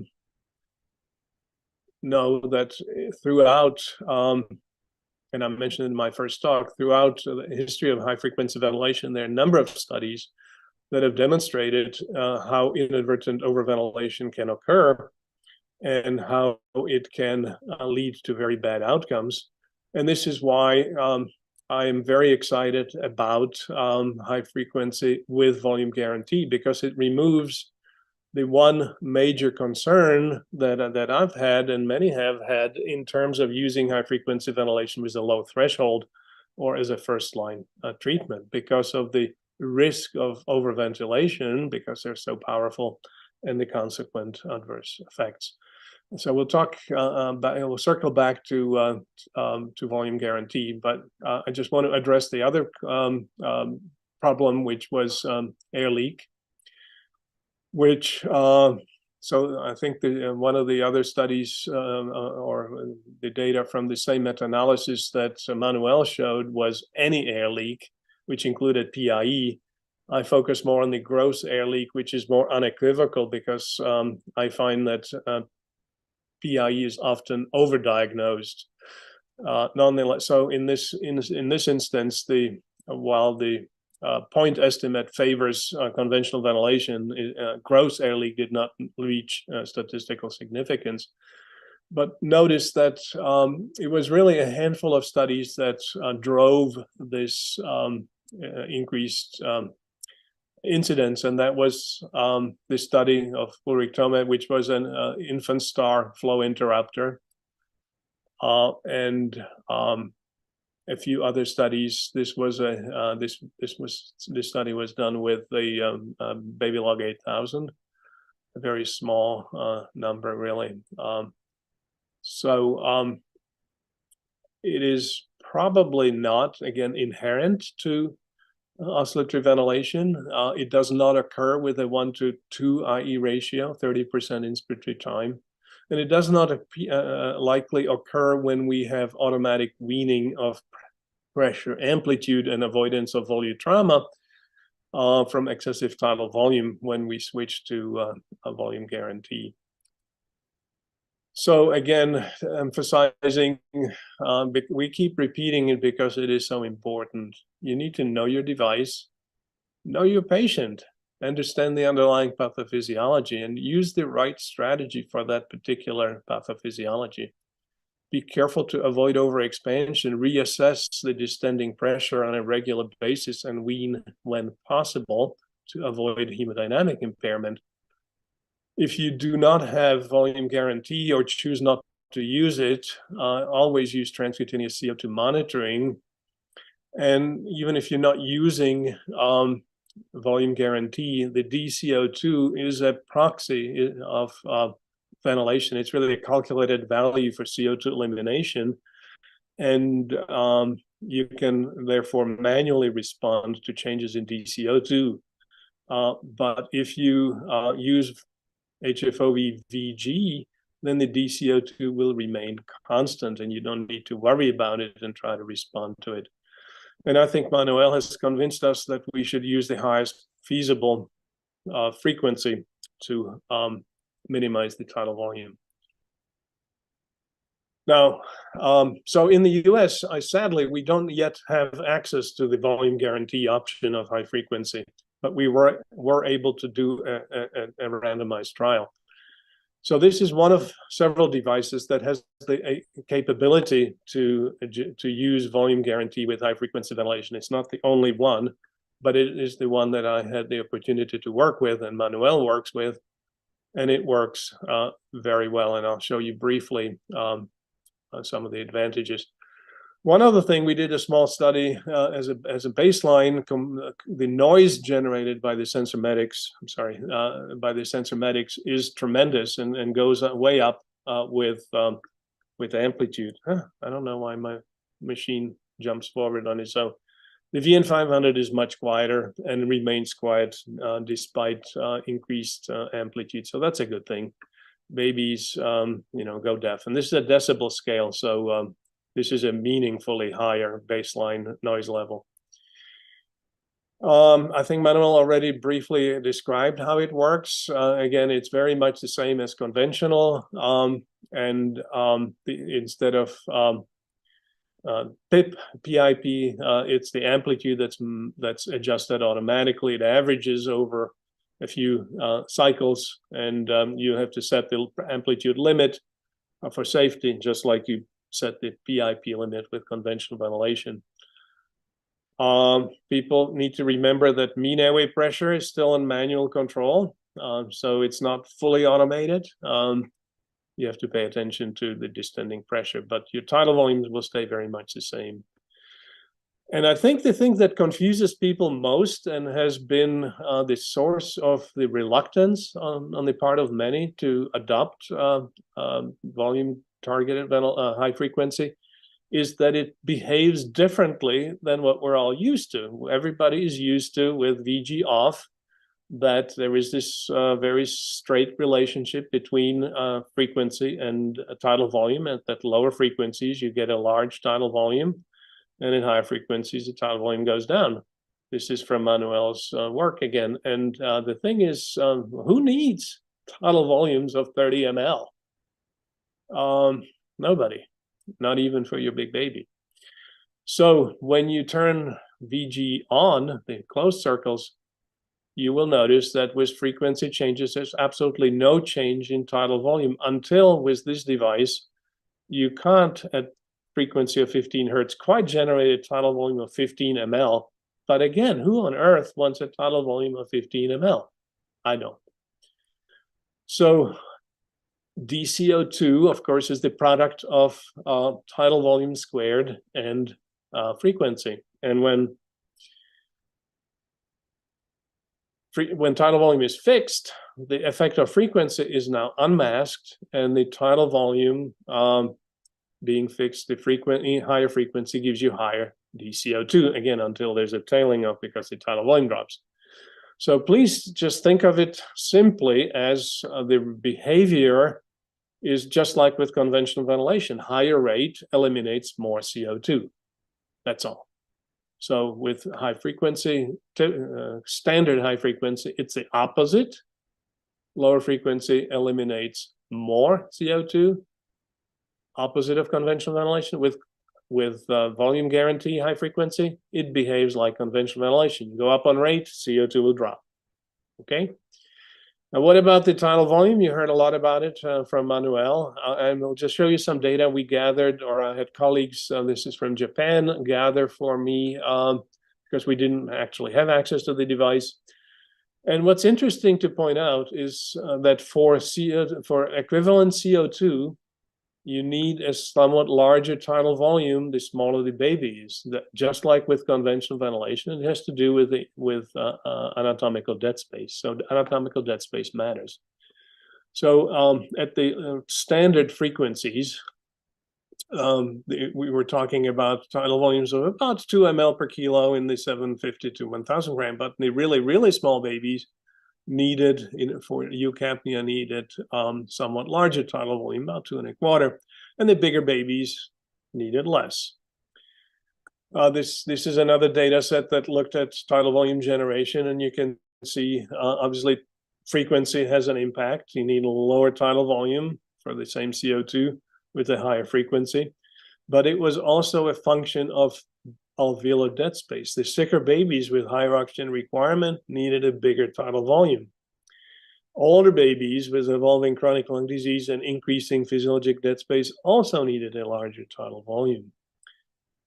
And the tiniest babies, this is not a large difference, but it was statistically significant.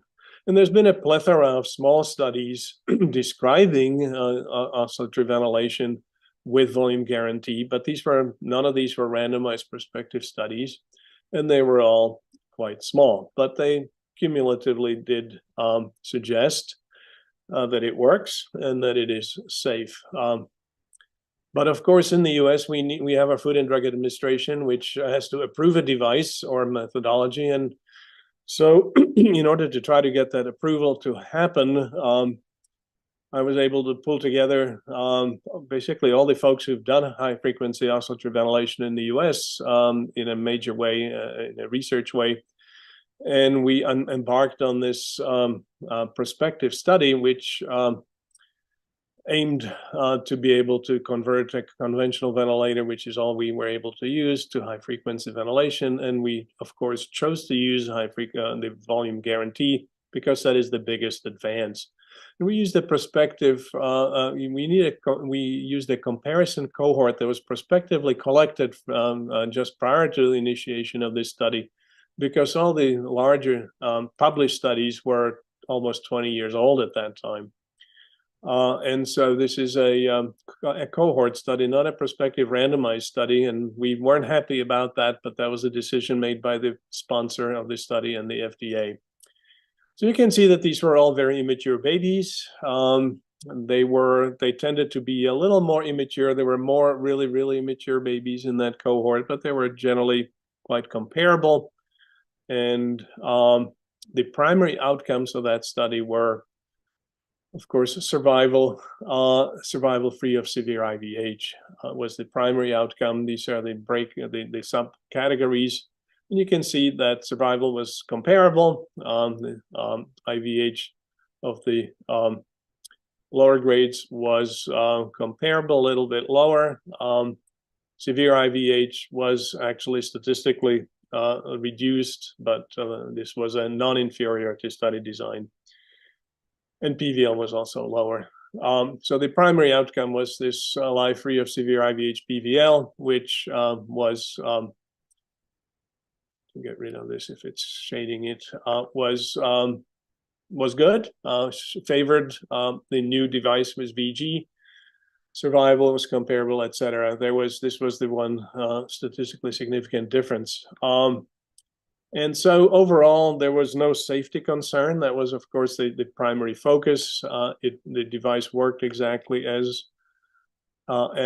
planned. And the really tricky and scary part of this study that we had to do was that none of us were allowed to have any prior clinical experience with this device. So everybody's learning curve with this device was included in this study. And despite that, the outcomes were very good. I was very worried about mistakes being made.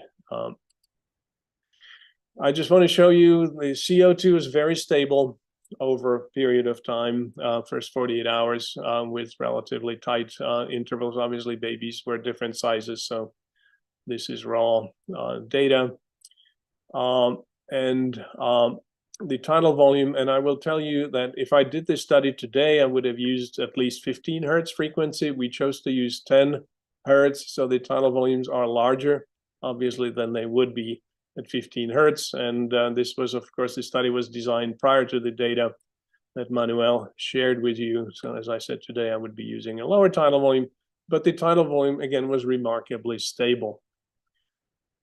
And there was, interestingly, the same relationship between weight and tidal volume needed for eucapnia in our cohort. Now, this is just to study the babies from my institution, but the same relationship obtained. So it's interesting, despite the differences in the mechanisms of gas exchange, dead space still matters, because the smaller the baby, the larger the flow sensor dead space is relative to the baby. And finally, the last bit I wanted to share with you was, does it actually work as it's supposed to? And I will share with you that the raw data, again, 93% of the time, the tidal volume was within plus or minus 0.1 ml of the target. And 0.1 ml is the maximum resolution. A few were more than 0.1 ml below the target. And in half those instances, the problem was that the clinicians failed to increase the pressure amplitude. They did not allow the device to do what it was trying to do. When we excluded that, did a sensitivity analysis excluding those, it was basically 96% of the time, and very, very few instances where the tidal volume exceeded the target. So this volume guarantee is safe. It works extremely well. It reduces the danger of overventilation and severe brain injury, which is what we all worry about. So as was noted earlier by Dr. Rajiv, that the penetration of volume guarantee seems limited. I see no good reason to not embrace a volume guarantee. I'm still waiting for our Food and Drug Administration to approve this device, but hopefully that will occur soon. So that's all I have, and I'm happy, and I think Dr. Rajiv is also available to answer questions. I'm hopeful that some of these questions will have been answered in the course of this last lecture. So thank you very much for your attention and for the opportunity to talk with you today. Thank you so much, Dr. Keszler. That is very informative and very pragmatic advice and evidence behind it. I'll kind of hand over back to Dr. Sridhar for the panel discussion. Thank you very much. I mean, you can go through the chat box as well and bring up questions. Dr. Keszler, one of the questions in the chat box is about how the ventilator regulates the tidal volume. I mean, compared to what the conventional mode regulation does, like breath by breath or 1 or 2 breaths lag. So here, is it time-based? How many breaths does it average? Oh, okay. So conventionally, it's breath to breath. With high frequency, it's about 5 cycles average. Obviously, at a frequency of 15 hertz, breath to breath control makes no sense. Thank you. And just not average. Yeah, but there is a common misconception that the conventional VG averages. It doesn't. It is breath to breath. It's a myth information that Steve Dunn had been spreading for years, but that's not actually how it works. Thank you. Just a quick clarification. I mean, Dr. Luna had mentioned per kilo of 1 ml, while I mean, your presentation was like 1.9 to 2.3. In that range, is it because of the different ventilators used, or what ventilator were they using? Actually, he's using the same devices we were using. Obviously, he was talking about the higher frequencies, but he says he starts at 1. But if you look at the actual data in this publication, it was more than 1. It was closer to 1.5. Yeah, I think Manuel mentions, yeah. Yeah, and at the higher frequencies, you probably can ventilate at 1.5. Again, as I said, I would use 15 hertz now if we were doing today. But in our study, one of the reasons we chose 10 was that time constants start to get longer in small babies, even by about a week of age. And by design, as with the Courtney study, we insisted that babies remain on high frequency for 2 weeks. And I didn't want to have to rely on people to remember to decrease the frequency as the time constants got longer. So we kind of started at the lower frequency. I endorse what Manuel discussed in terms of using the highest frequency early on, and of course extubating early. But it's important to understand that as the airway resistance increases and the airway injury occurs within a few days, airway resistance goes up, time constants go up, and you may not be able to use the same very, very high frequencies if the baby now is a week old. So that's a dynamic situation. Just one more question about the rate, I mean, that is used, the one IE ratio. So you mentioned 1:1 up to 1:3. And is it frequency dependent that you're choosing the ratio in the beginning? Like if you're using a frequency of 15 Hertz, what would be your IE ratio? So I almost always use at least a 1:2 IE ratio. I didn't mention this before, but if you look through the literature, the only randomized control trials that showed benefit of oscillatory ventilation used a 1:2 IE ratio. And the air trapping issue is probably real, more so as the baby gets a little bit older. And so it's not a problem under normal circumstances. The question perhaps stems from the fact that some devices, including the VN500, has some limitation of power output, because the way it works, it opens all the solenoids and sends a burst of air down the circuit, and there's only so much flow available. So if you have a larger baby where you need a larger tidal volume, 1:1 ratio gives you a little bit longer inspiratory time, so you can deliver a bigger tidal volume. But unless you're really, really pushed, it is, I think, best to use a 1:2 IE ratio, because basically we all ventilate very small babies for the most part, right? And these larger babies that have longer time constants, really it's probably okay to use a little bit lower frequencies, right? We know this. Again, size also impacts time constants. Mice and hummingbirds breathe really fast because their tiny lungs have very short time constants, and whales and elephants breathe really slowly because their humongous lungs take a long time to fill and empty. So the bigger the baby, the longer the time constants, and frequencies need to be responsive to the time constants as well. So when you need a larger tidal volume, you also have a baby who probably is better ventilated with a bit larger, a bit slower frequencies to account. Just, I mean, just an extension of the same question, that if you use 1:1 in any situation, you said the MAP should not be low. Is that right? No, that is correct, because the way you overcome airway collapse and choke points with active exhalation is you have enough distending pressure that the pressure never becomes negative.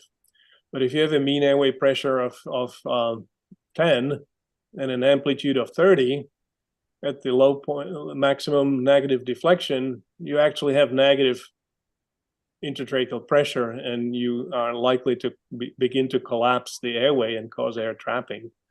So you can mitigate that problem. And in fact, there are some old studies that used very high distending pressures and oscillatory ventilation in patients with bronchiolitis and diseases you would think were not appropriate for high frequency, but they were able to overcome the problem by using mean airway pressures of 25, 30.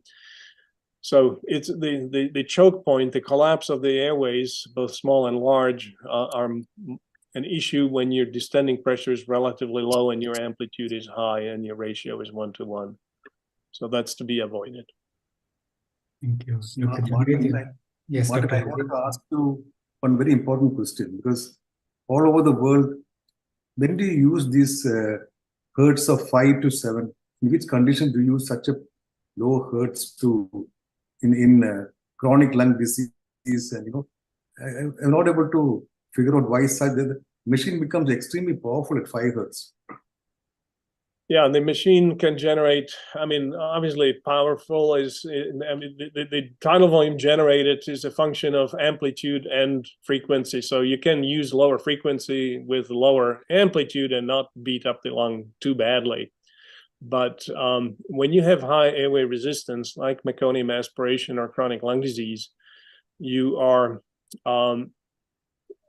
you have to allow longer inspiratory and expiratory times, hence a lower frequency. So with meconium aspiration, bigger babies, again, have longer time constants, higher wear resistance, longer time constant. So you are more efficient in terms of adequacy of ventilation at these lower frequencies. Those should not be used willy-nilly, but sometimes you cannot achieve adequate ventilation unless you decrease your frequency in these babies. I do not believe that oscillatory ventilation is useful in chronic lung disease. People keep trying it. It keeps not working, but people keep trying it. And that gets back to my point of know your disease, know your ventilator. Conventional ventilation with low rate, high tidal volume is the better strategy for established chronic lung disease. Yeah. So Dr. Keszler, this is not two extremes, that 15 to 20 hertz or 5 to 6 hertz. Of course, it depends on the baby. But initially, if you said that at 15 to 20 hertz, initially baby has a problem with retention of carbon dioxide. So if we put 15 to 20 hertz, I think it will cause more carbon dioxide retention in high frequency as compared to 10 or 11 hertz or 12 hertz.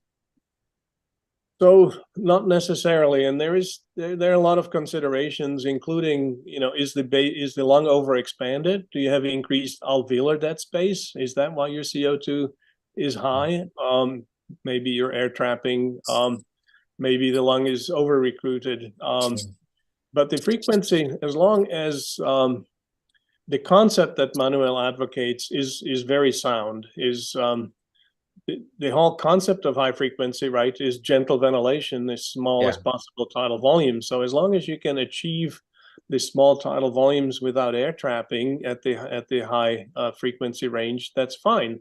If your CO2 is still high, as he pointed out, there is no one tidal volume that is, tidal volume per kilo that's right for every baby. There is as for any physiologic variable, a standard deviation around the mean.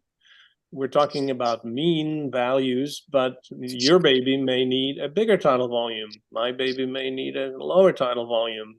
They're not all the same. So we have to start somewhere, and this is where the mean values that we talk about are useful.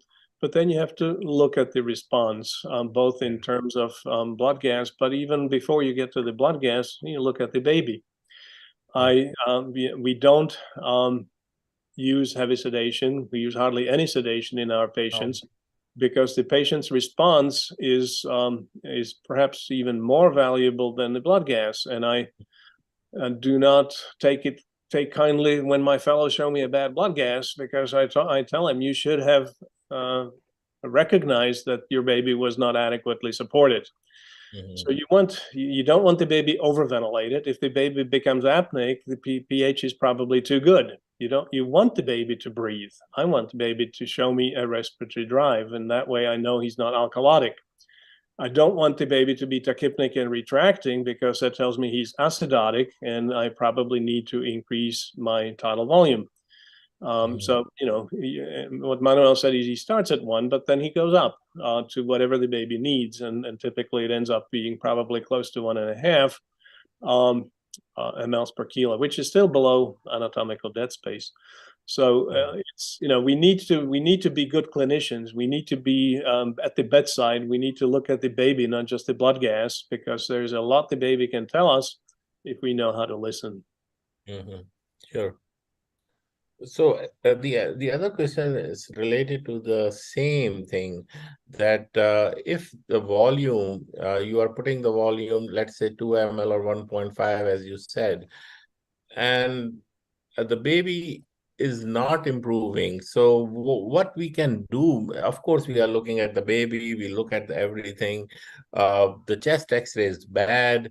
He requiring more pressure because of the expansion of the lungs are not that great on the chest X-ray. So at that point, it is better to increase the MAP or increase the tidal volume in these babies. So if if the lungs are not well inflated, you're going to have a problem with both oxygenation and ventilation. It's going to it sounds like if we believe this is recruitable lung disease, then we do a lung recruitment maneuver, and it's important that to realize that the lung can de-recruit really fast. If your nurses like to reposition the babies and disconnect them from the ventilator to do that, you can de-recruit the lung in about 4 or 5 seconds. Again, that's a little caveat that it always drives me crazy when the nurses at the bedside don't or doctors for that matter, don't realize how quickly recruitment can be lost.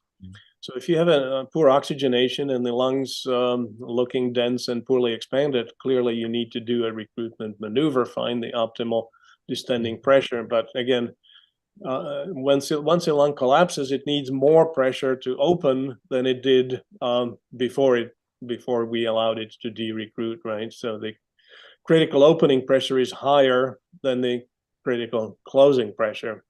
So if we weaned too much, or maybe as a PDA and compliance got worse on account of that, and the lungs collapsed, we may need to go up substantially. We need to do the full lung recruitment process that Anton described, and then come back down again to find the optimal distending pressure. And with that, once you recruit the lung, it becomes more compliant. Your CO2 should come down. If you're using fixed amplitude, if you're using VG, compliance changes won't affect the delivered tidal volume, but you might have less physiologic dead space, and that might improve. But CO2 is best addressed by adjustments to the tidal volume target. And there's nothing magical. Some babies need more than others. So we are talking about high frequency ventilation. Okay, couple of comments on non-invasive high frequency ventilation. The data are soft. The problem is, to me, in some circumstances it seems to work, but I don't know to what extent it really transmits the oscillatory amplitude through nasal prongs, through the turbinates of the nasal passages, and down into the airway. It's a bit of a leap of faith. I think a lot of the time there is some, because it's typically in that scenario used at high amplitude with 1-to-1 ratio, that there is probably some inadvertent PEEP that's being generated, and the babies are doing better because they needed more distending pressure. Regardless, in some babies it seems to work. I don't deny that it sometimes does, but I'm not convinced that it's really ventilating the babies as much as is optimizing lung inflation. We need better data. There are some small studies, but and it does seem to, as I said, work in some fashion. But just like nasal intermittent positive pressure ventilation at conventional rates, people think that it actually ventilates. It doesn't. It just increases the mean airway pressure. I asked this question because the Professor Moratti, I think you were there in the SPIN meeting also, where they talk about the hierarchy of the non-invasive ventilation, and they compare the non-invasive positive pressure ventilation versus CPAP versus non-invasive high frequency ventilation, and they've showed a good result. So that's the only reason I asked this question. No, the problem is comparing CPAP and NIPV is that the NIPPV was invariably used with significantly higher mean airway pressure. And we and others are showing that actually when you match the distending pressure, there is no difference, at least with non-synchronized. Now, Moretti, I think, has that Italian device that seems to be able to synchronize NIPV, and that probably does actually generate tidal volumes, and non-synchronized NIPV really doesn't. So, it's not that it doesn't work, but it probably works without synchronization. It probably works just by increasing the mean airway pressure. And there's a recent study came out that just published out of Australia that compared CPAP of I think it was 6 to 8 with 9 to 11, and showed much lower extubation failure rate with the higher CPAP of around 10 centimeters of water. Very few people outside of Australia use CPAP of 10 centimeters. Yeah. So NICV is a stealth way of getting to mean airway pressure of 10 without thinking that you're using CPAP of 10. Yeah. Thank you, Dr. Keszler. Thank you very much. So there are a few questions asking about what is the maximum MAP in a preterm baby or a term baby with high frequency. Do you have any specific numbers? So it's, I will tell you that what's important, more important than the absolute value of mean airway pressure is the mean airway pressure appropriate for the compliance of the baby's lungs. That said, very few babies, premature babies, need a really, really high distending pressure once you open up the lung. I don't know if everybody caught the nuance, but the lung recruitment process described by Anton is before surfactant.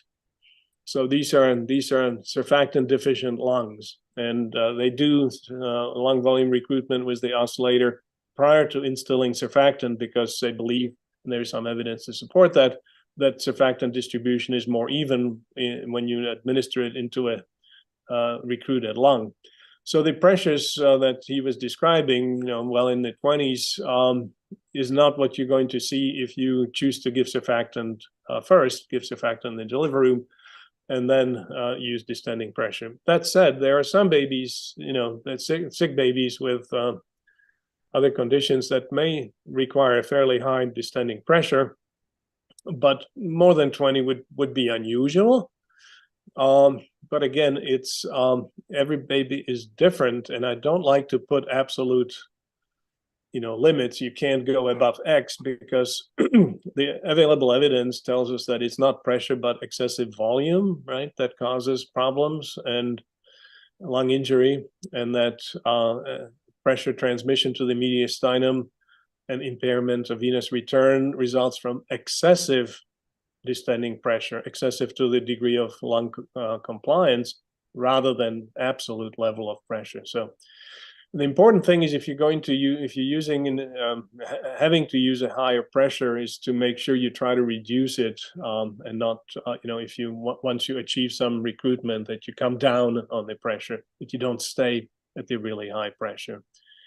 I certainly worry if I'm having to push the mean airway pressure to 25, but what else do you have?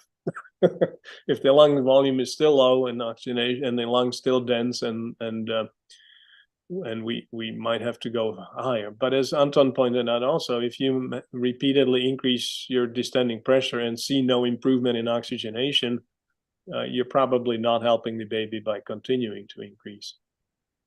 There is one question: whether any role of graphics with high frequency?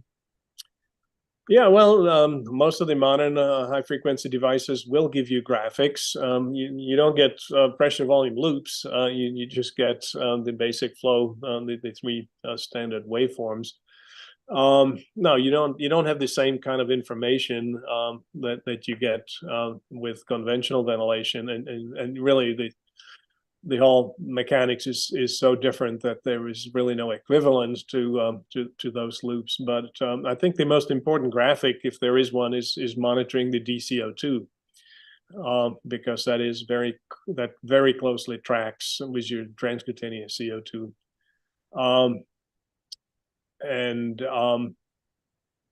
It's less of a graphic, so it's a trend though, right? So you can, if you're not using volume guarantee, it's really instructive to come in the morning and look at the trend overnight, what went on with your DCO2 and how it correlated with whatever was happening clinically. Thank you. We'll wrap in 5 minutes if you're okay with that. One question is about use of sigh breaths. I know some of the ventilators have the sigh option with the SLA has, for example, mode, and would you suggest any changes? I'm not sure if Drager has as well, but Draeger can produce psi breast, but it's not been well studied. It's controversial. The psi breast might be useful if you're like after suctioning or brief disconnection. If you in the lungs, there is some inhomogeneity of the lung, right? They're not all parts, not all parts of the lungs have the same compliance. So theoretically, you might be able to use slightly lower distending pressure and periodically generate a psi. I don't know. We really can't say. We don't have good data to say that psis are or are not beneficial. I use psis for whatever it's worth with jet ventilation. So, but extrapolating from one device to another is probably fraught. If they are used, they should be used at a very low rate, like maybe 2 per minute, because psi is a psi. You don't psi 20 times a minute. But the good data are lacking. Thank you. I think you have been very patient with answering all the questions despite having 2 lectures as well. I request the fellow panelists to comment or share their thoughts, and then we will close. I think Dr. Rajiv. Yeah, because I still feel Martin has taught me again after 25 years with him. Every sentence he speaks, I registers in my computer and I use it appropriately sometime. So he is my Michael Shoemaker, who has given me the right strategy, the right lung, the right time. So all these 3 things he taught in 1997 still apply to me because I am able to effectively use it in the right situation, the right strategy. Thank you, Martin.